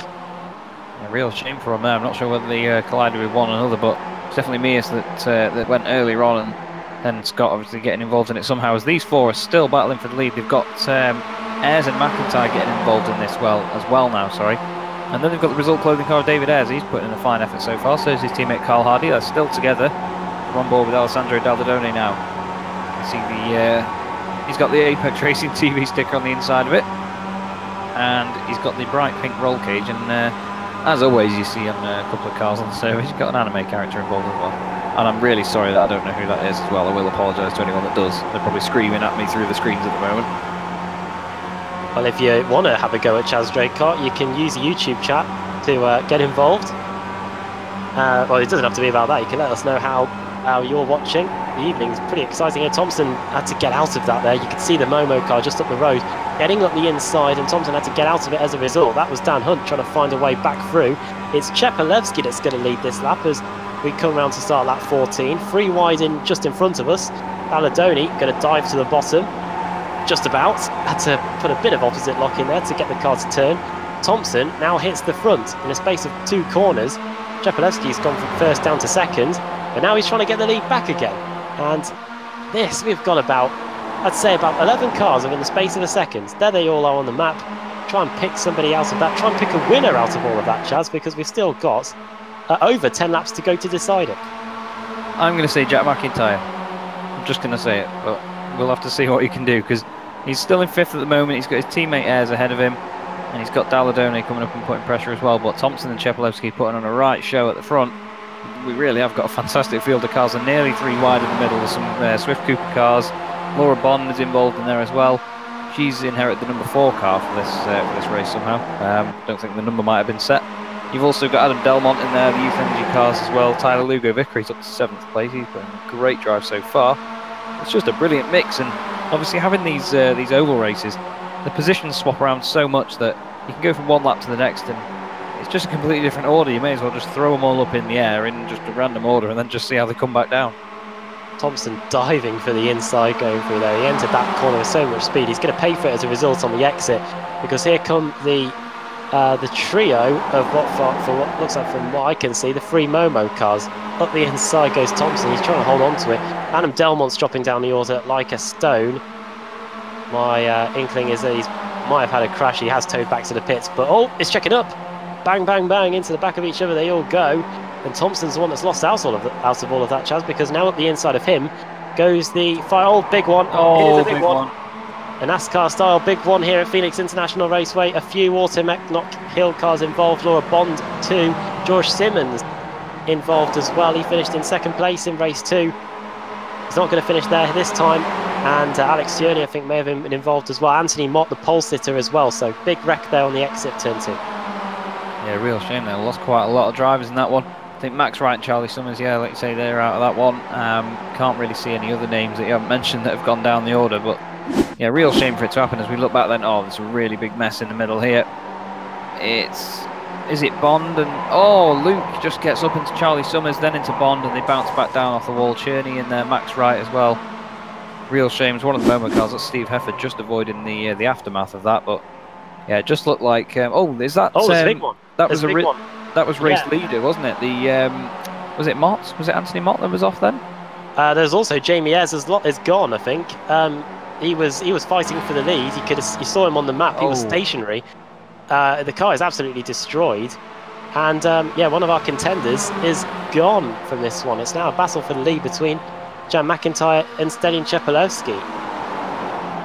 McIntyre to the front. So far, my prediction's coming true. But I know that even though they are teammates, Chepelevsky's not going to have that line down. He's going to do everything he can to get back ahead. 8 laps to go. And you've got to think that in that time as well, Josh Thompson could catch up to them. And also Tyler Lugo Vickery's up there as well. But Jack McIntyre, just to make the point here, he's gained 23 places to lead this race. Absolutely amazing. Quite remarkable. Nobody else has come close to that. The next person, well, I should say, Mikel Garcia. Well done to him. He's gained 21. He sat in 9th. Carl Jacquelette's gained 19. So quite a few drivers have had an eventful evening in getting their way through the field. Those Pro-Am drivers that we had near the front at the start of the evening in race 3, there's not too many of them left. Lugo Vickery is the highest Am driver with a few laps to go, and he's trying to hold back Alessandro Dalladone. Josh Thompson's doing everything he can to try and get back up to Chepelevsky and McIntyre. Last time around it was 32.7 for Thompson. That was the slowest out of the front 3 cars. But if they start to battle each other, Chepelevsky and McIntyre, then Thompson will more than crash in front of them. Everybody's got to scatter. What's on its roof? I think that was Knowles, the number 222 car there, just skating along. No, someone's hit him. Yeah. That's Dalladone. Oh, and a Momo car too. Sorry, Swift Cooper. It's Luke Cooper, I should say, involved. Oh, that was another one. Rob Graham. Oh, that's a real shame that. He just couldn't get it out of the way in time, I don't think, could Knowles. Once it was in, and you have to obviously get the car stopped to get it off the track, and I just don't think that worked out for him, unfortunately. But hopefully it's all gone by the time they come back around then, as we see McIntyre leading Chepelevsky over the line. It's all cleared up, thankfully. It's just a real shame, isn't it, to lose all that amount of cars in one go there. Yeah, we're down to 19, I think, now, out of the 35 that started. It's not gone at all well here. There's cars literally everywhere just as back markers and trying to scramble their way to some points finishes. There is Alex Cioni that we just lapped. Here is Kip Stevens, the race 1 runner-up, getting lapped. He's in 18th place, so we're down to 17 cars on the lead lap, and it could get smaller than that by the time we get to the end of the race. Lap 24 of 28 then. It's McIntyre, Chepelevsky, Thompson. Then it's Lugo Vickery, then Garcia. Then Hefford, Jacquelette, McCarron, Carl Hardy rounding out the top 10. And then not too many cars left after that. Another car getting lapped there. That's a car that's already been lapped. But McIntyre and Chepelevsky, Thompson can't seem to do much about them right now. Chaz, he's consistently a tenth of a second or so slower than them. If it's going to be anybody that's winning this race as they get past Dalladone, the struggling Dalladone, it's going to be one of these two, I think, McIntyre or Chepelevsky. Yeah, definitely. I think Josh and Lugo Vickery have just about dropped out of the slipstream now, unfortunately for them. Just going to be a really good battle now as Chepelevsky's starting to get closer and closer to McIntyre. But to be fair, it may help out Thompson and Lugo Vickery if they start battling a little bit and having to go defensive and switching lines and so on. Then it can quite easily just back them up, I suppose. Going across the line then. We're on lap 25 out of 28 then. As they go around turn 1 then, McIntyre just really got to try and use all the road through here and just get it up towards the wall and just let it wash out wide as far as you can, because it's so easy to just turn it in and, well, you can sort of wash off all your momentum, can't you, by turning in too harshly through these corners. Don't know what's going on with the lap counter. Says undefined on mine, but this is definitely the definition of close racing here. With a few laps to go. Swinging their way through the first corner. They throw the car at the inside because these two are on their own, and because they're not side by side, they can try and do that, and it's working out quite well. We are on lap 27. When we get to the line, we're going to be starting the final lap of the race here in race 3. One more race to go after this, and Stadion Chepelevsky had a little bit of an opening there on the inside and hits the wall on the exit. That is going to surely hamper his chances of winning this race, Chaz, as we've got the 1 lap to go. White flag in the air. I should have put money on this, shouldn't I? Jack McIntyre then leading around turns 1 and 2. He's going to be really happy with this. I mean, gaining 23 places to get to the lead in itself is just amazing. Really, really good drive, but you've got to give it to Chepelevsky as well. He's always up there, isn't he, in this series? He's always rapid, and no matter what he's doing. As Rob Graham there is in front of McIntyre, he has to take it easy. Be careful not to go into the back of him, but it's not going to be enough for Chepelevsky. Jack McIntyre wins race 3 of the day. Fantastic drive. Chepelevsky, as we just say, coming across the line in 3rd, and Lugo Vickery just beats Josh Thompson to it as well to get that final podium spot. Really good drive by Lugo Vickery there. He gained 9 places. Mikel Garcia, really good drive, up 25 places, the biggest mover in the field to finish 5th. And Dan Hunt finishing in 6th place as well, with Nick McCarron and Steve Hefford 7th and 8th. Carl Jacquelat there finishing 9th with Carl Hardy in 10th. So really decent spread of drivers again. I mean, we've used the word spread a lot tonight, to be fair, but it's true. It's really been a level playing field, I think, with these ovals. Obviously, if you can stay out of the incidents and just stay in someone's slipstream and just keep it clean, then yeah, you're pretty much guaranteed a decent result, aren't you? Yeah, the action has been pretty good today. The drivers have been scorching the BSR, the Phoenix International Raceway. I don't think of a toast and something pun around there, but we have got everybody finished. And without further ado, we can bring up the results for the 3rd race of the day. We've got the reverse grid to come in a moment. Plenty of action, loads of crashes in the BSR MX5 as well. From what I can tell, only 19 or so cars finishing on the lead lap. We may have any... Oh no, we did get the results off. I was just worrying there for a moment that we wouldn't. But either way, Jack McIntyre wins the race. Stadion Chepelevsky finishing in 2nd. Correct me if I'm wrong, Chaz, but is that 2 wins in a row for Jack McIntyre? I believe it is, yeah. I believe it is. I can just remember, yeah, it was another Momo car in race 1 as well, so... Yeah, it's cool, yeah. Sweeping at the moment. They've only got 1 more race to go. They could literally sweep the evening, because some of the Momo cars towards the rear of the field may get put onto the pole. Stadion Chepelevsky finishing in 2nd, then Tyler Lugo Vickery finishing in 3rd. Josh Thompson, in the end, the Manxman couldn't get that podium place, couldn't catch up to the leaders either. In the end, he was pipped to 3rd place by just a few tenths of a second.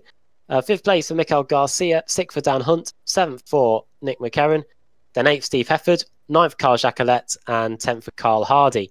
I think the time differences you're getting here on the right are the differences in terms of best lap time, I think. So, unfortunately, just to intercede the overlay crash 3 laps Yeah. to go, so that was why the undefined popped up and things like that. So yeah, so it's not got the proper race results there, but I think the positions are correct. Just the timings are. Marco Barbanera finishing in 11th, 12th Jack Ashton, 13th for Craig Jones, then Mick Barry, Jason Cooper, Rob Graham, Kip Stevens finishing in 17th place in the end, then George Simmons, and moving on further back, 19th place for Alessandro Dalladoni, 20th for Luke Cooper, 21st for Alex Journey. All of these cars crashed out of the race, and getting the iRacing sim timing up, I can tell you that all of these cars from pretty much from Simmons onwards failed to finish. So if we do get a full 16th place, Rob Graham will be on the pole. That's quite remarkable.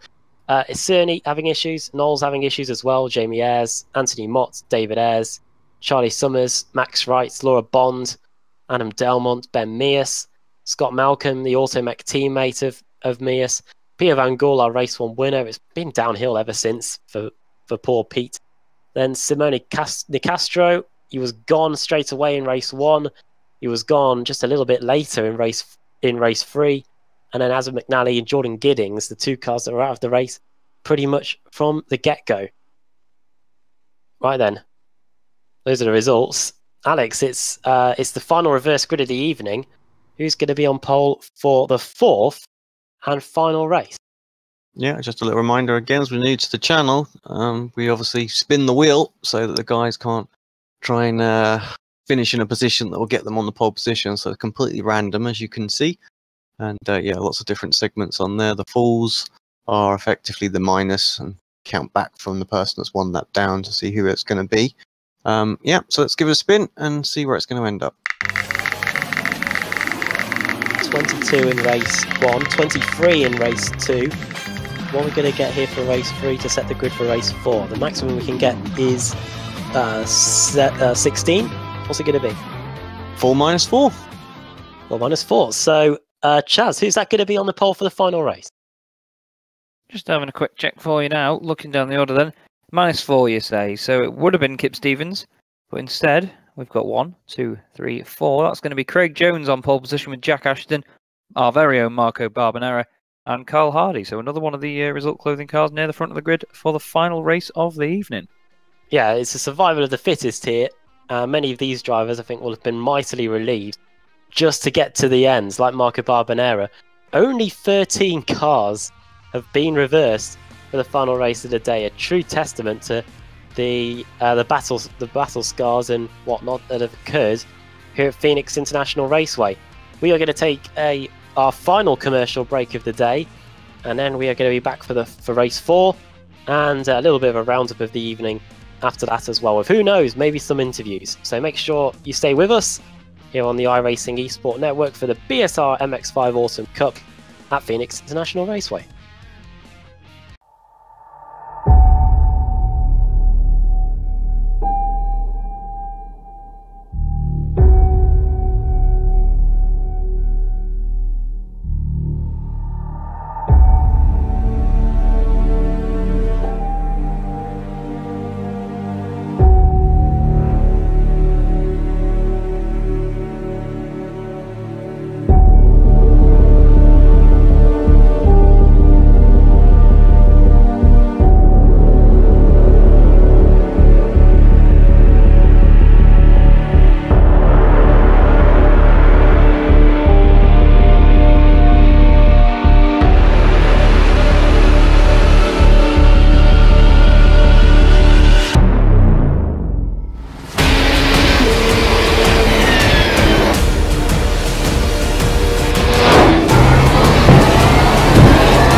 Once again, photo finish here at the Indianapolis Motor Speedway.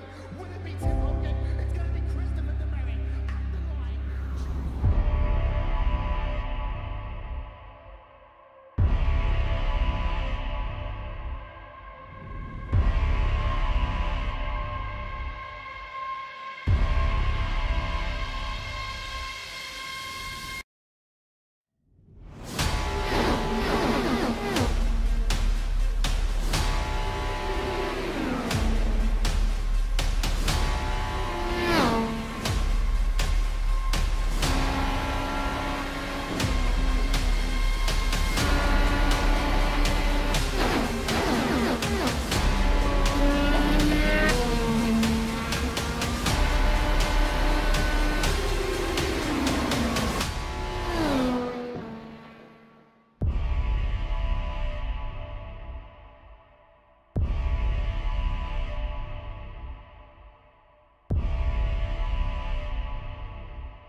The following is a presentation of the iRacing Esports Network.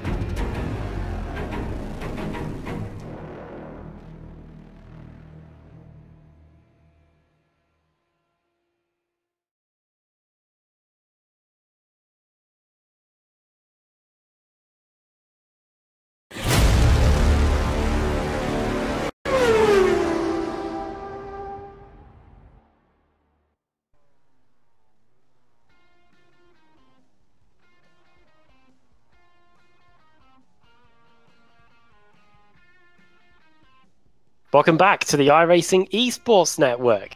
Getting set here for the final race of the day here in the British Sim Racers BSR MX5 Autumn Cup. Of course, we're Apex Racing TV, bringing you all the action tonight.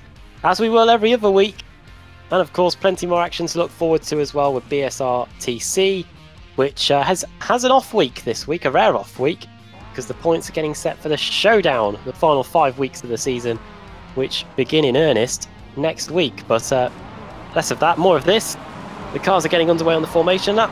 Chaz, what's the top 12 looking like us? Well, once again, we use the word spread tonight. It's a very interesting spread of talent. We've got Craig Jones and Jack Ashton on the front row, Marco Barbanera and Carl Hardy on row 2, with Carl Jackalett in 5th. Steve Hefford on 6th place on the grid now. He's going to be one of my shouts for the win in this, because Steve's always been quick. He always gets caught up really unluckily in incidents. It's usually like a car rejoining or coming back on the track. Just takes him out. Nick McCarron also really quick up there. So is Dan Hunt. Mikael Garcia has been good tonight. Josh Thompson's always fast.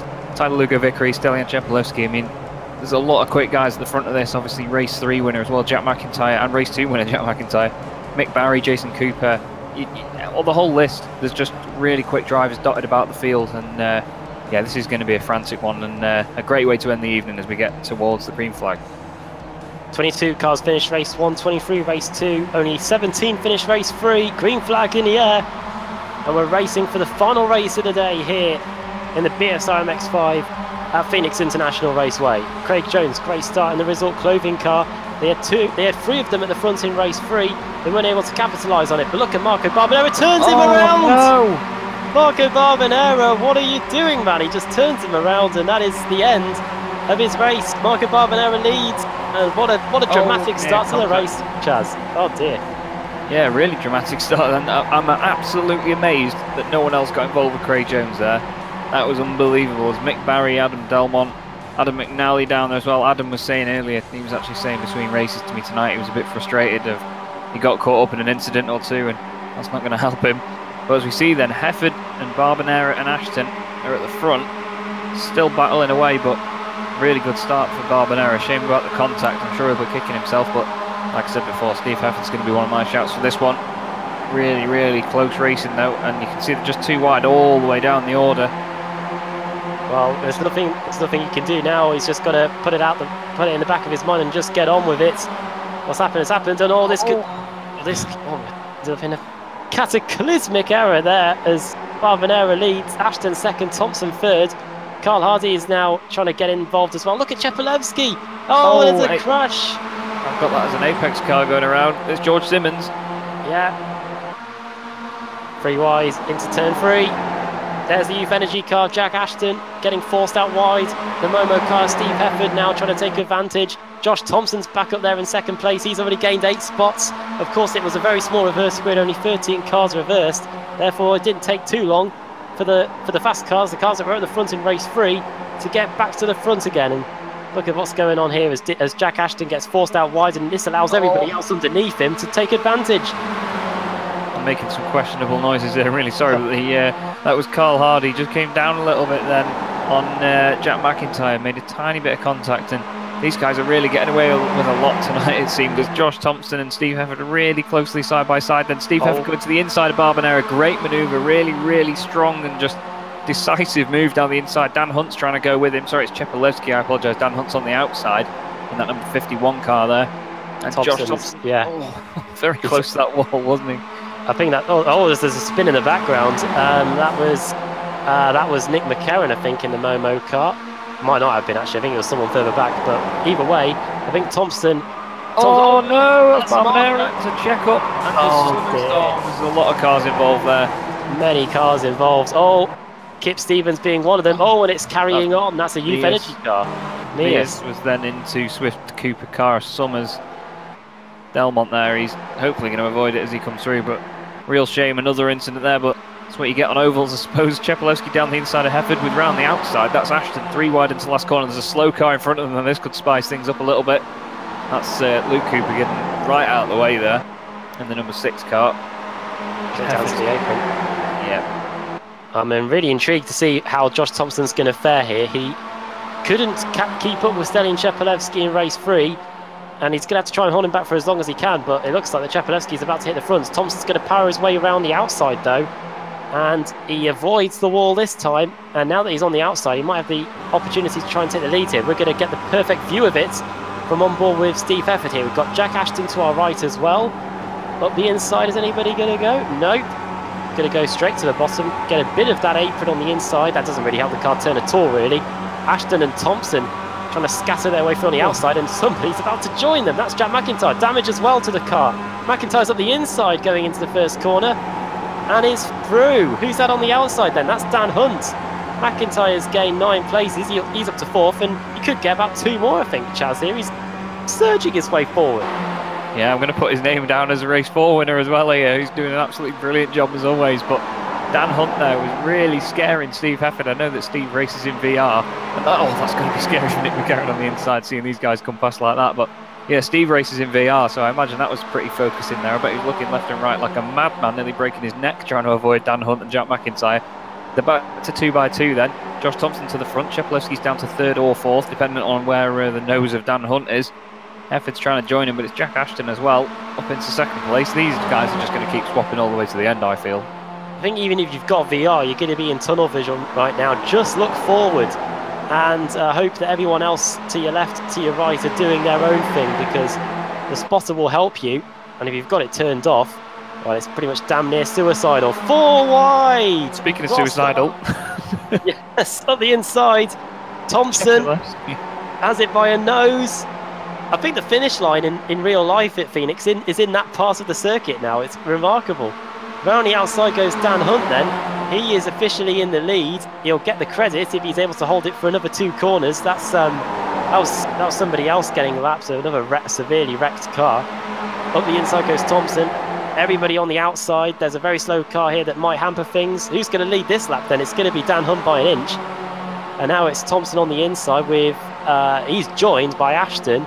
And at the back of the inside queue, it's from a mile away, is Jack McIntyre. I think it is.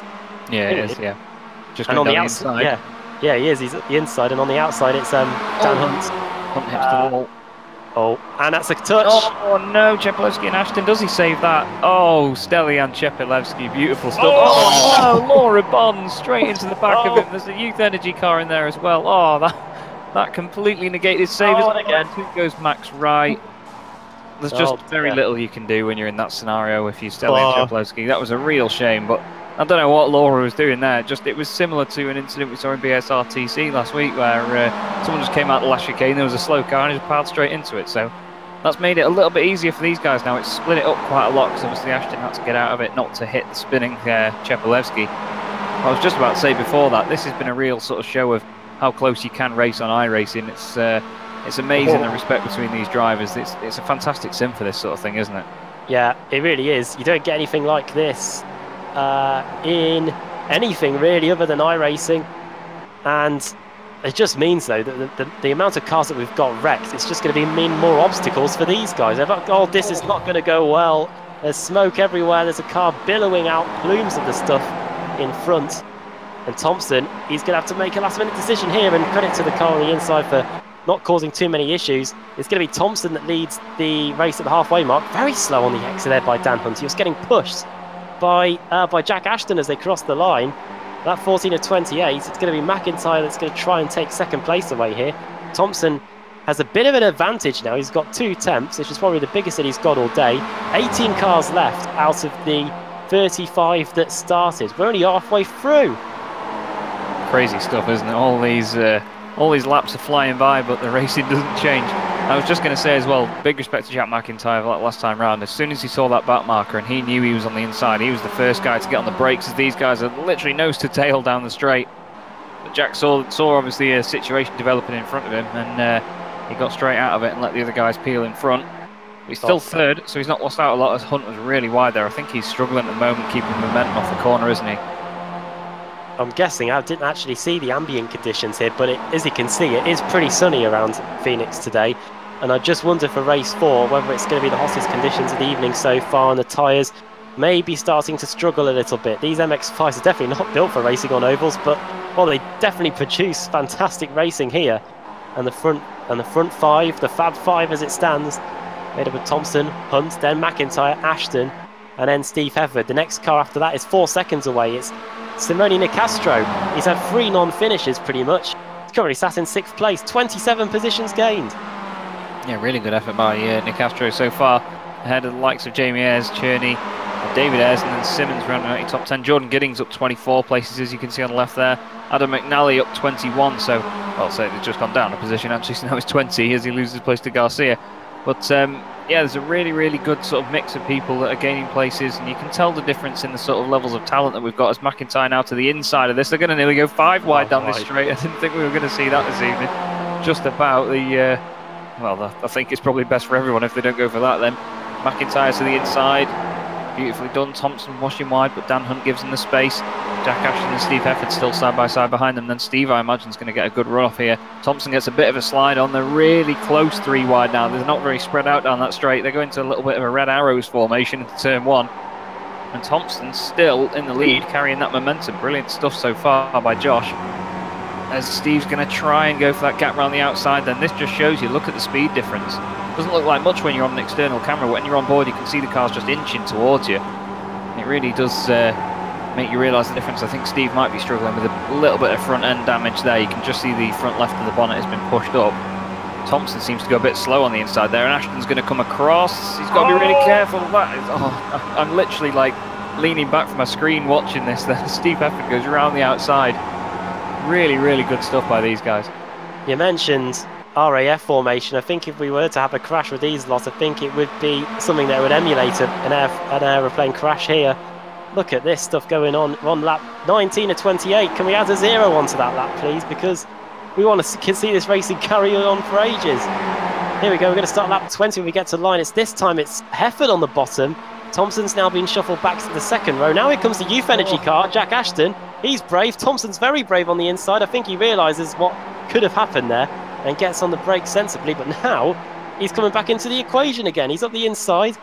He might not have the best run on the exit. And now here comes Dan Hunt pushing his way to the front and pushing Jack Ashton slightly into the lead. I think Jack Ashton wins the award for biggest man fruits going into that first corner there. He really launched it into the inside, starting off in the middle.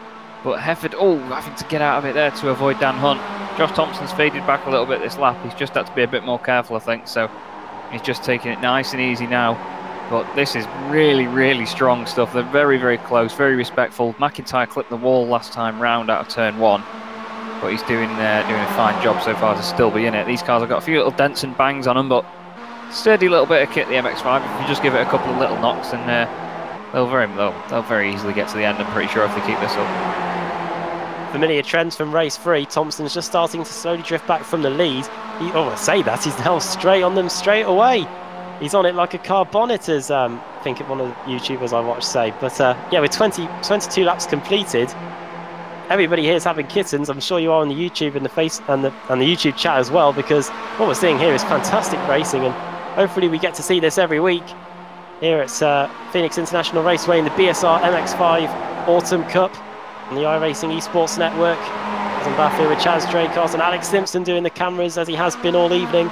Here it is from the chopper. Over the line onto lap 24, 5 laps to go, including this one. It's Ashton, then it's Hunt, then it's Josh Thompson, then it's Jack McIntyre. Chaz's pick to win this race yet again. And then it's Steve Hefford in 5th. We'll see if any of these positions change, and no doubt they will between now and the end of the race. Yeah, it's just constant switching of positions. McIntyre back down the inside then. Go on, my son. Dan Hunt's going to try and get the slipstream off him. Jack Ashton's going to try and carry the momentum. You can see he had to get out of it a little bit there because he was just washing wide. McIntyre goes right to the fence. Ashton's blocked in. Thompson's pushing Hunt. Went from 5th to 1st there, McIntyre, then in the space of a lap. Remarkable. Just shows you how quickly it can change, doesn't it? You see Steve Hefford in 5th place now. You've got to wonder whether he can do the same thing, but 3 wide then between the 3 middle ones.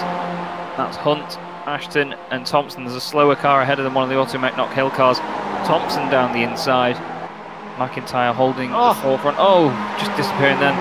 That's the internet and the Isle of Man for you. As he's just pushed into the outside then. Steve's just sort of watching this at the moment. But you've got to think that he might, and very just might, hold it back for 2 laps to go, let's say. And then, well, hopefully, make the most of the slipstream and get to the front. Credit to Josh Thompson. I think he must have heard me, because immediately he upped the pace and got that 2nd place back. Really intrigued to see what's going to happen here. McIntyre's Chaz's pick. I'll say Josh Thompson just to be different. wonder who yours is if you're watching at home. Nice to have you with us, and you can see McIntyre, he had to get on the brakes there. He was so far wide, he was almost certainly heading to the wall. Lap 26 to 28, 3 laps to go. They're coming up to some traffic as well. Didn't see who it is further up the field, but it's P17. That is Benjamin Mears, so they're coming up to the lap. Again, they shouldn't have too much trouble negotiating him. No, they don't. In fact, they're all single file now, so I wonder if we'll see them start to fan out when we get to the line and get the 2 to go. Yeah, it's really getting to crunch time now. And this is what I was saying before about being strategic. You've got to think about the slipstream that you're going to get. You don't want to be that car that's at the very front if the guys behind you, sorry, are quick enough. If you get towards the back of a train like this, then obviously you'll be able to get the slipstream wherever you want to go. So Steve Efford, it's Hunt in the wall. Oh no, just got wobble on there. Yeah, I don't think Steve could get out of that in time there. I don't think he quite expected the car to wobble that much. I think when he hit it, I expected him to stay straight. As Max is there on the inside. No! Are they going to save it? Synchronised saves it. Beautiful. Wow. Well, that's not the best sort of synchronised save you've seen in years, then I don't know what is. But Jack Ashton now to the 4. He's got only 4 more corners to go, and he's going to win race 4. Steve Efford back up to second. He's back up to second somehow. His teammate McIntyre is going to be battling him to the line, but Jack Ashton then, he's going to be laughing all the way to the bank. He might have made contact with Chepolewski earlier, turning around, but that's going to made up for it for him. He turns through turn 3. Efford in second there ahead of McIntyre. Great battle further down with Nick Castro and Cherney. Go on, son, save that. No, you've not got that. Or have you? No, you're not. But it's going to be Ashton to take the win. Fantastic final lap there. McIntyre eventually second with Efford in third. Jack McIntyre giving it some drifty poos for style points. David Ayres. That's Nick Castro, surely. Ayres finishing 8th behind Giddings in 7th. And I still can't cross the line. Still not going to cross the line. Don't turn it round in the middle of the road, son. Reverse, there we go. There we go, that's lovely. And a J-turn maybe as well? No, just a reverse across the line. Oh, he's just going to paint the wall green instead, but real shame there for Nick Castro to lose that. But there's your race winner then. Ashton, he's going to try some sort of J-turn and hopefully get some donuts on the go. There you go. Brilliant stuff, but that was really exciting racing there. Fantastic to see. It's just a shame that it ended with the contact, but that double save was beautiful, Adam. Yeah, Thompson and McIntyre, 2 drivers at the top of their game there. It didn't affect them too badly. Thompson finished 4th in the end, and McIntyre just pipped Efford to 2nd, just when it looked like the Efford and Hunt had completely written themselves out of it. Dan Hunt finished 15th in the end after all that, and I think something else may have kicked off as well on the last lap, but Nick Castro trying to get the car across the line, he was able to do so in the end. And if that wasn't a good enough advert for you to drop the iRacing Esports Network a subscribe, then I don't know what will. But let's run you through the finishing order then. Jack Ashton wins. It's been a Momo night up until that finish. Youth Energy crashed that party and gets the win. Jack McIntyre in second, a 1-2 for Jack. Steve Efford in third, then Josh Thompson, the man from the Isle of Man, finishing in 4th. Swift Cooper Esports team in 5th with Alex Cierney, the German. Jamie Ayres 6th and 7th for Jordan Giddings. He heads home the best of the rest, really. We only had 14 cars on the lead lap after all of this. David Ayres then, Adam Delmont, George Simmons. Adam McNally finishing 11th. Simone Nicastro, who was on for a top 5 finish if that contact with Alex Cierney going through turn 3 hadn't happened. But still, after 3 DNFs, I think he'll take a 12th place, and he was the second highest AM driver too. Rob Graham in 13th, then Max Wright 14th, then the cars 1 lap down or more. Dan Hunt, Carl Hardy, then Ben Mears 3 laps down. We saw him getting lapped with a few laps to go, the Belgian. Then Mikel Garcia finishing in 18th place and moving on further back. All of these cars having issues. 35 cars started the race. You can see them all there. Anthony Mott, Scott Malcolm, Tyler Lugo Vickery. Many of these cars involved in wrecks had just basically snowballed for about 2 or 3 corners. Laura Bonds, Nick McCarron, Charlie Summers. 3 Swift Cooper Esports cars all involved there. Charlie Summers, Luke Cooper and Jason Cooper. Then the 2 Immortal cars of Peter Knowles and Carl Chacolet. Kip Stevens was out very early on. Those 2 was Alessandro Dalladoni. Marco Barbonera wiped out Craig Jones going through turn 2. And then swiftly went about 3 laps later. Peter Van Gool, ever since the win, 3 consecutive zeros. Then Mick Barry, and Craig Jones. 2 Result Clothing cars. They started pretty much at the front, Result Clothing, and they had 2 cars bringing up the rear at the end. Pretty much what sums up has been a wild and wacky evening here. Phoenix International Raceway, as you can see on the replay there from the far angle. Marco Barbanera eliminating Craig Jones, basically setting the benchmark for crazy 4th race champion. Yeah, it was a very frantic and energetic race from all accounts, really. Multiple incidents, a lot of overtaking. You can see the incident there that started at turn 3, just going on in the background. Cars mounting the wall there as well, but you can see just from the people that did get through it cleanly, it was brilliant racing all night, really. Other than the incidents, of course, but it was great to see, if I'm honest with you. We'll have a word with Alex Simpson in a moment. I think we may have some interviews, and we do. We've got Jack Ashton joining us in the commentary box, the race 4 winner. Hello. Hello.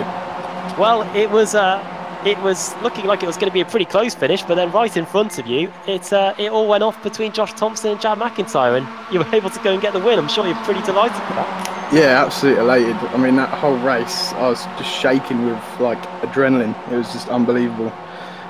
Wasn't sure about the whole oval kind of thing before I started, but it was really, really good fun. Yeah, on that last lap, I see Josh go on the inside of Jack when I sort of had the overlap on him already. I decided to back out of it because I thought I might be able to get the run on the exit, and they both collided, so I sort of took advantage of that, which is pretty lucky, really.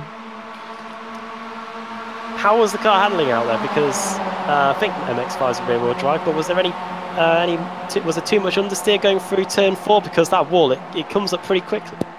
Yeah, I found turn 2 worst out of a lot of them. If you just get a bit on the throttle a bit too early, it just sort of decides to wash out quite easily. It's better to take a lot of speed off early on and then get the speed out the exit of the corner, and then you can get a big run for the turn 3. But yeah, I did find the car set up really, really well. I didn't really change anything really. I thought I was going to have to do some drastic changes from our normal setup for this round, but I kept it exactly the same, and it seemed to work tonight. So just held my own and sort of did well really. I think I've got a few good results, so I'm happy with tonight. Pretty good. Which line was the better for you? The inside line looked like you were looks like if you were on it, you were losing speed on the exit, while on the outside, it almost helps you really. Yeah, the outside line is key. I found that out yesterday in the practice. It's just you lose a little bit on the entry to the corner, but it's so minor considering the amount you gain on the exits to the corner. The speed, you can stay there all day long with someone on your inside, and they'll never get past you. It's just sort of if someone decides to dive up your inside and then blocks your outside line on the exit, then you have to back out of it. That's the only time someone can get on your inside, but realistically the outside line is the best line out of a lot of them. I believe we're returning to the road courses next week. Are you pretty glad that's happening now, or have you got a taste for the oval? Well, I've always had a sort of oval in me, but I never thought I'd like it this much. But yeah, I definitely think I'd enjoy a bit more oval in the future. That's for sure, because that was exhilarating to say the least. Millimeters between bumpers and stuff. I thought it was great fun. But yeah, I'm looking forward to getting back on a normal track again, because it gives it a bit more technicality to it and improves my driving style anyway. So yeah, I'm looking forward to it.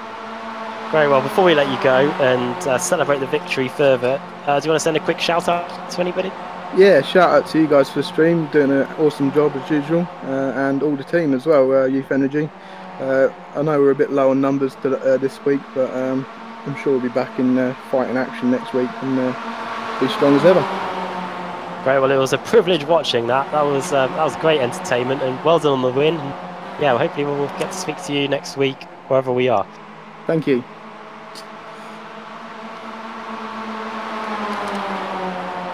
Jack Ashton there of Youth Energy.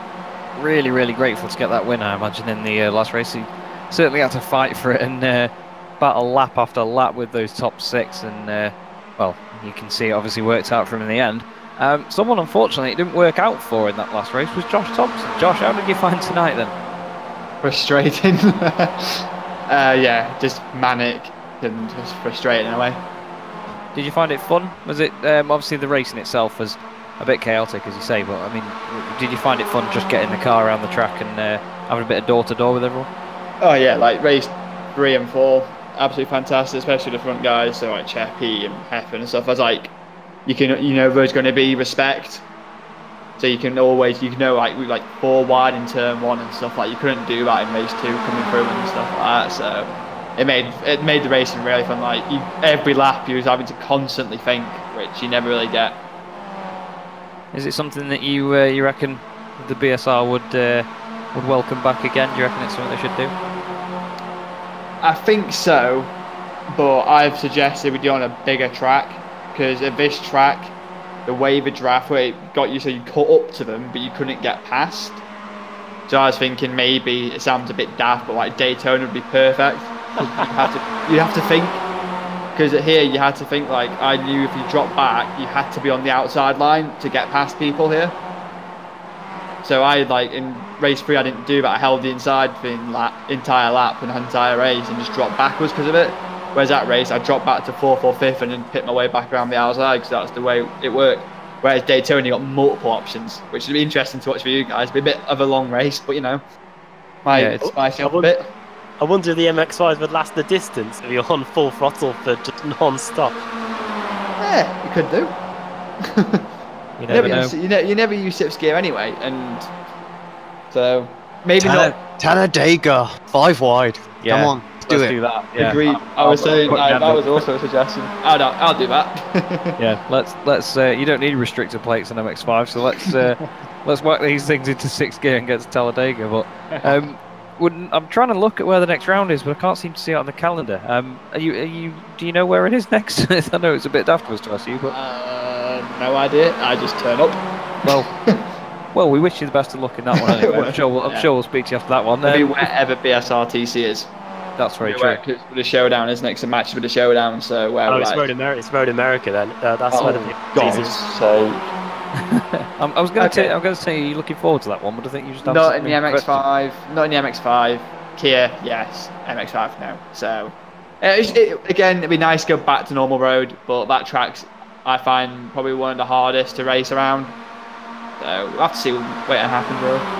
Well, on Apex, we've seen some brilliant racing there in the MX5 in the Ricnatech Sports Car Series recently. I was commentating that one with Alex not long ago, and to be fair, like you were saying tonight about slipstreams, actually, it's quite an interesting point because the straights are long enough where you can get alongside and then make the move and obviously try and outdo someone on the brakes. So it might be a bit of an equaliser for everyone. So hopefully we'll see you doing pretty well there, Josh. Yeah, hopefully just stay out of trouble and claw back some points I've missed. Yeah, indeed. Well, before we let you go, mate, is there anyone you give a quick shout out to? Yeah, you guys doing a fantastic job tonight, especially with it being on the Esports Network, so that's great. And everyone at Result Clothing, because without them, we wouldn't even have a team, so thank you to those guys. Brilliant stuff. Well, we wish you luck for next time, Josh. We'll speak to you then, mate. See you later. I think we've got one more. I don't know who it is. Yeah, this is the trouble, isn't it? I think it might be Tyler. Yeah, Tyler Vickery. So, but yeah, if you're going to join the TeamSpeak, the Discord, do make sure you change your name on there so we know who you are. We'll take a punt and hope for the best. Tyler, welcome to the booth. We've just dragged you up here then for the final interview of the evening. How do you feel that tonight went? Much better than some of the previous seasons, to say the least. The 4th race, that could have gone a little better.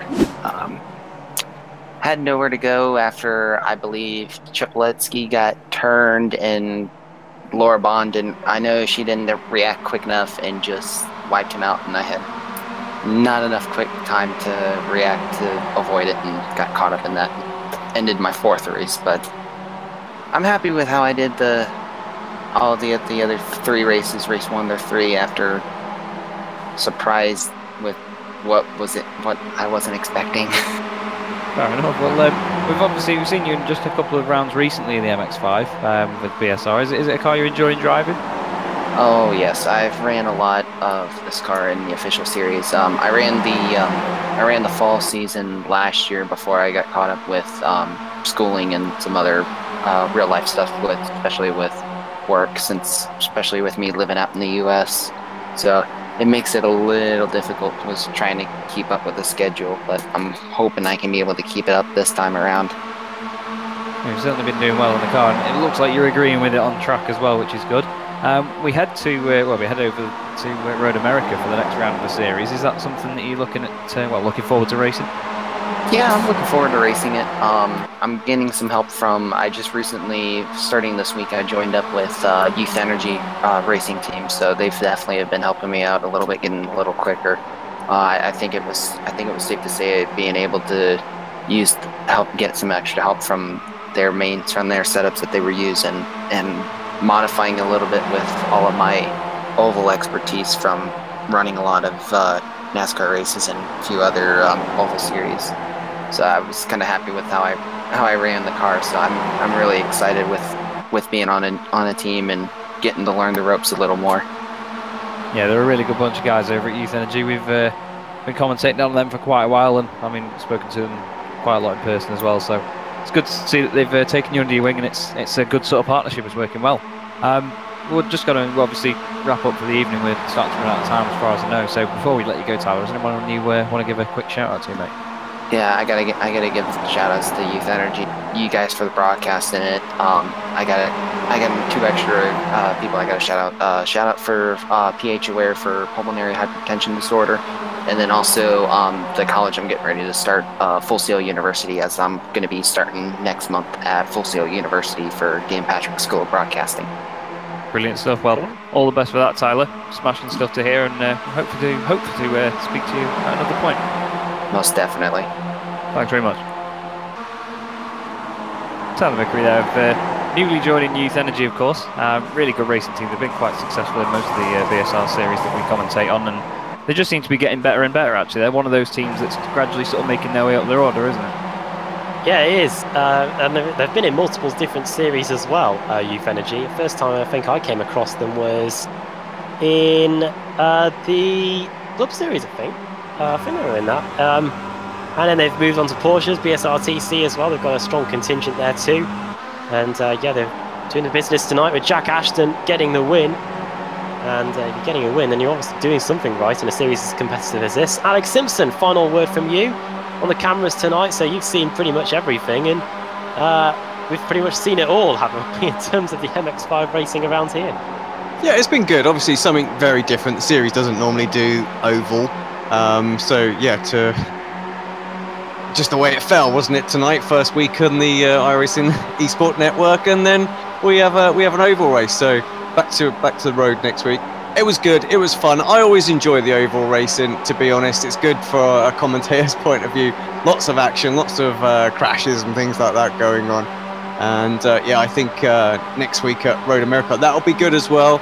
Just as you mentioned, Chaz, with the what we saw with the MX5 class in the Ritmatech Sports Car Series just a few weeks ago, there'll be lots of overtaking going on there. Of course, unlike that series where it's an endurance race, these 4 sort of 15-minute sprint races are going to mean that the drivers are going to have to go for the lose pretty much every opportunity they get. So yeah, it's going to be very, very interesting. But again, like I say, I really enjoy the oval meets.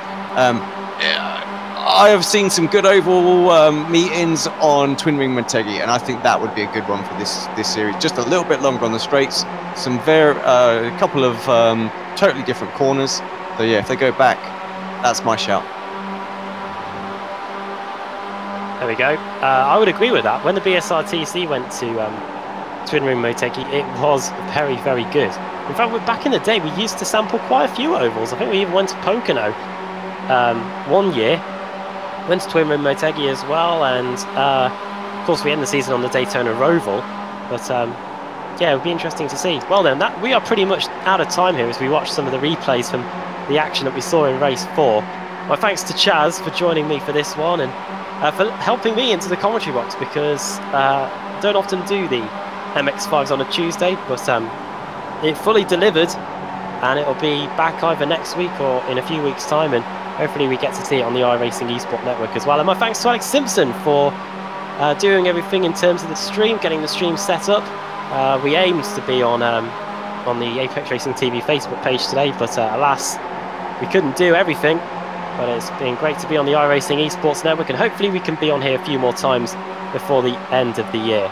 Thanks everybody for watching, and make sure you join us on Apex Racing TV on Thursday, next Thursday, the BSR Showdown beginning.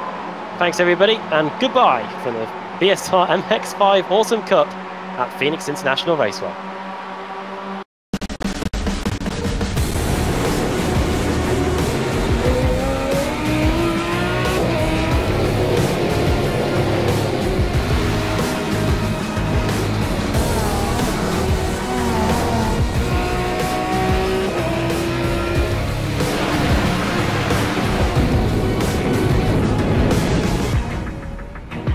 The following is a presentation of the iRacing Esports Network.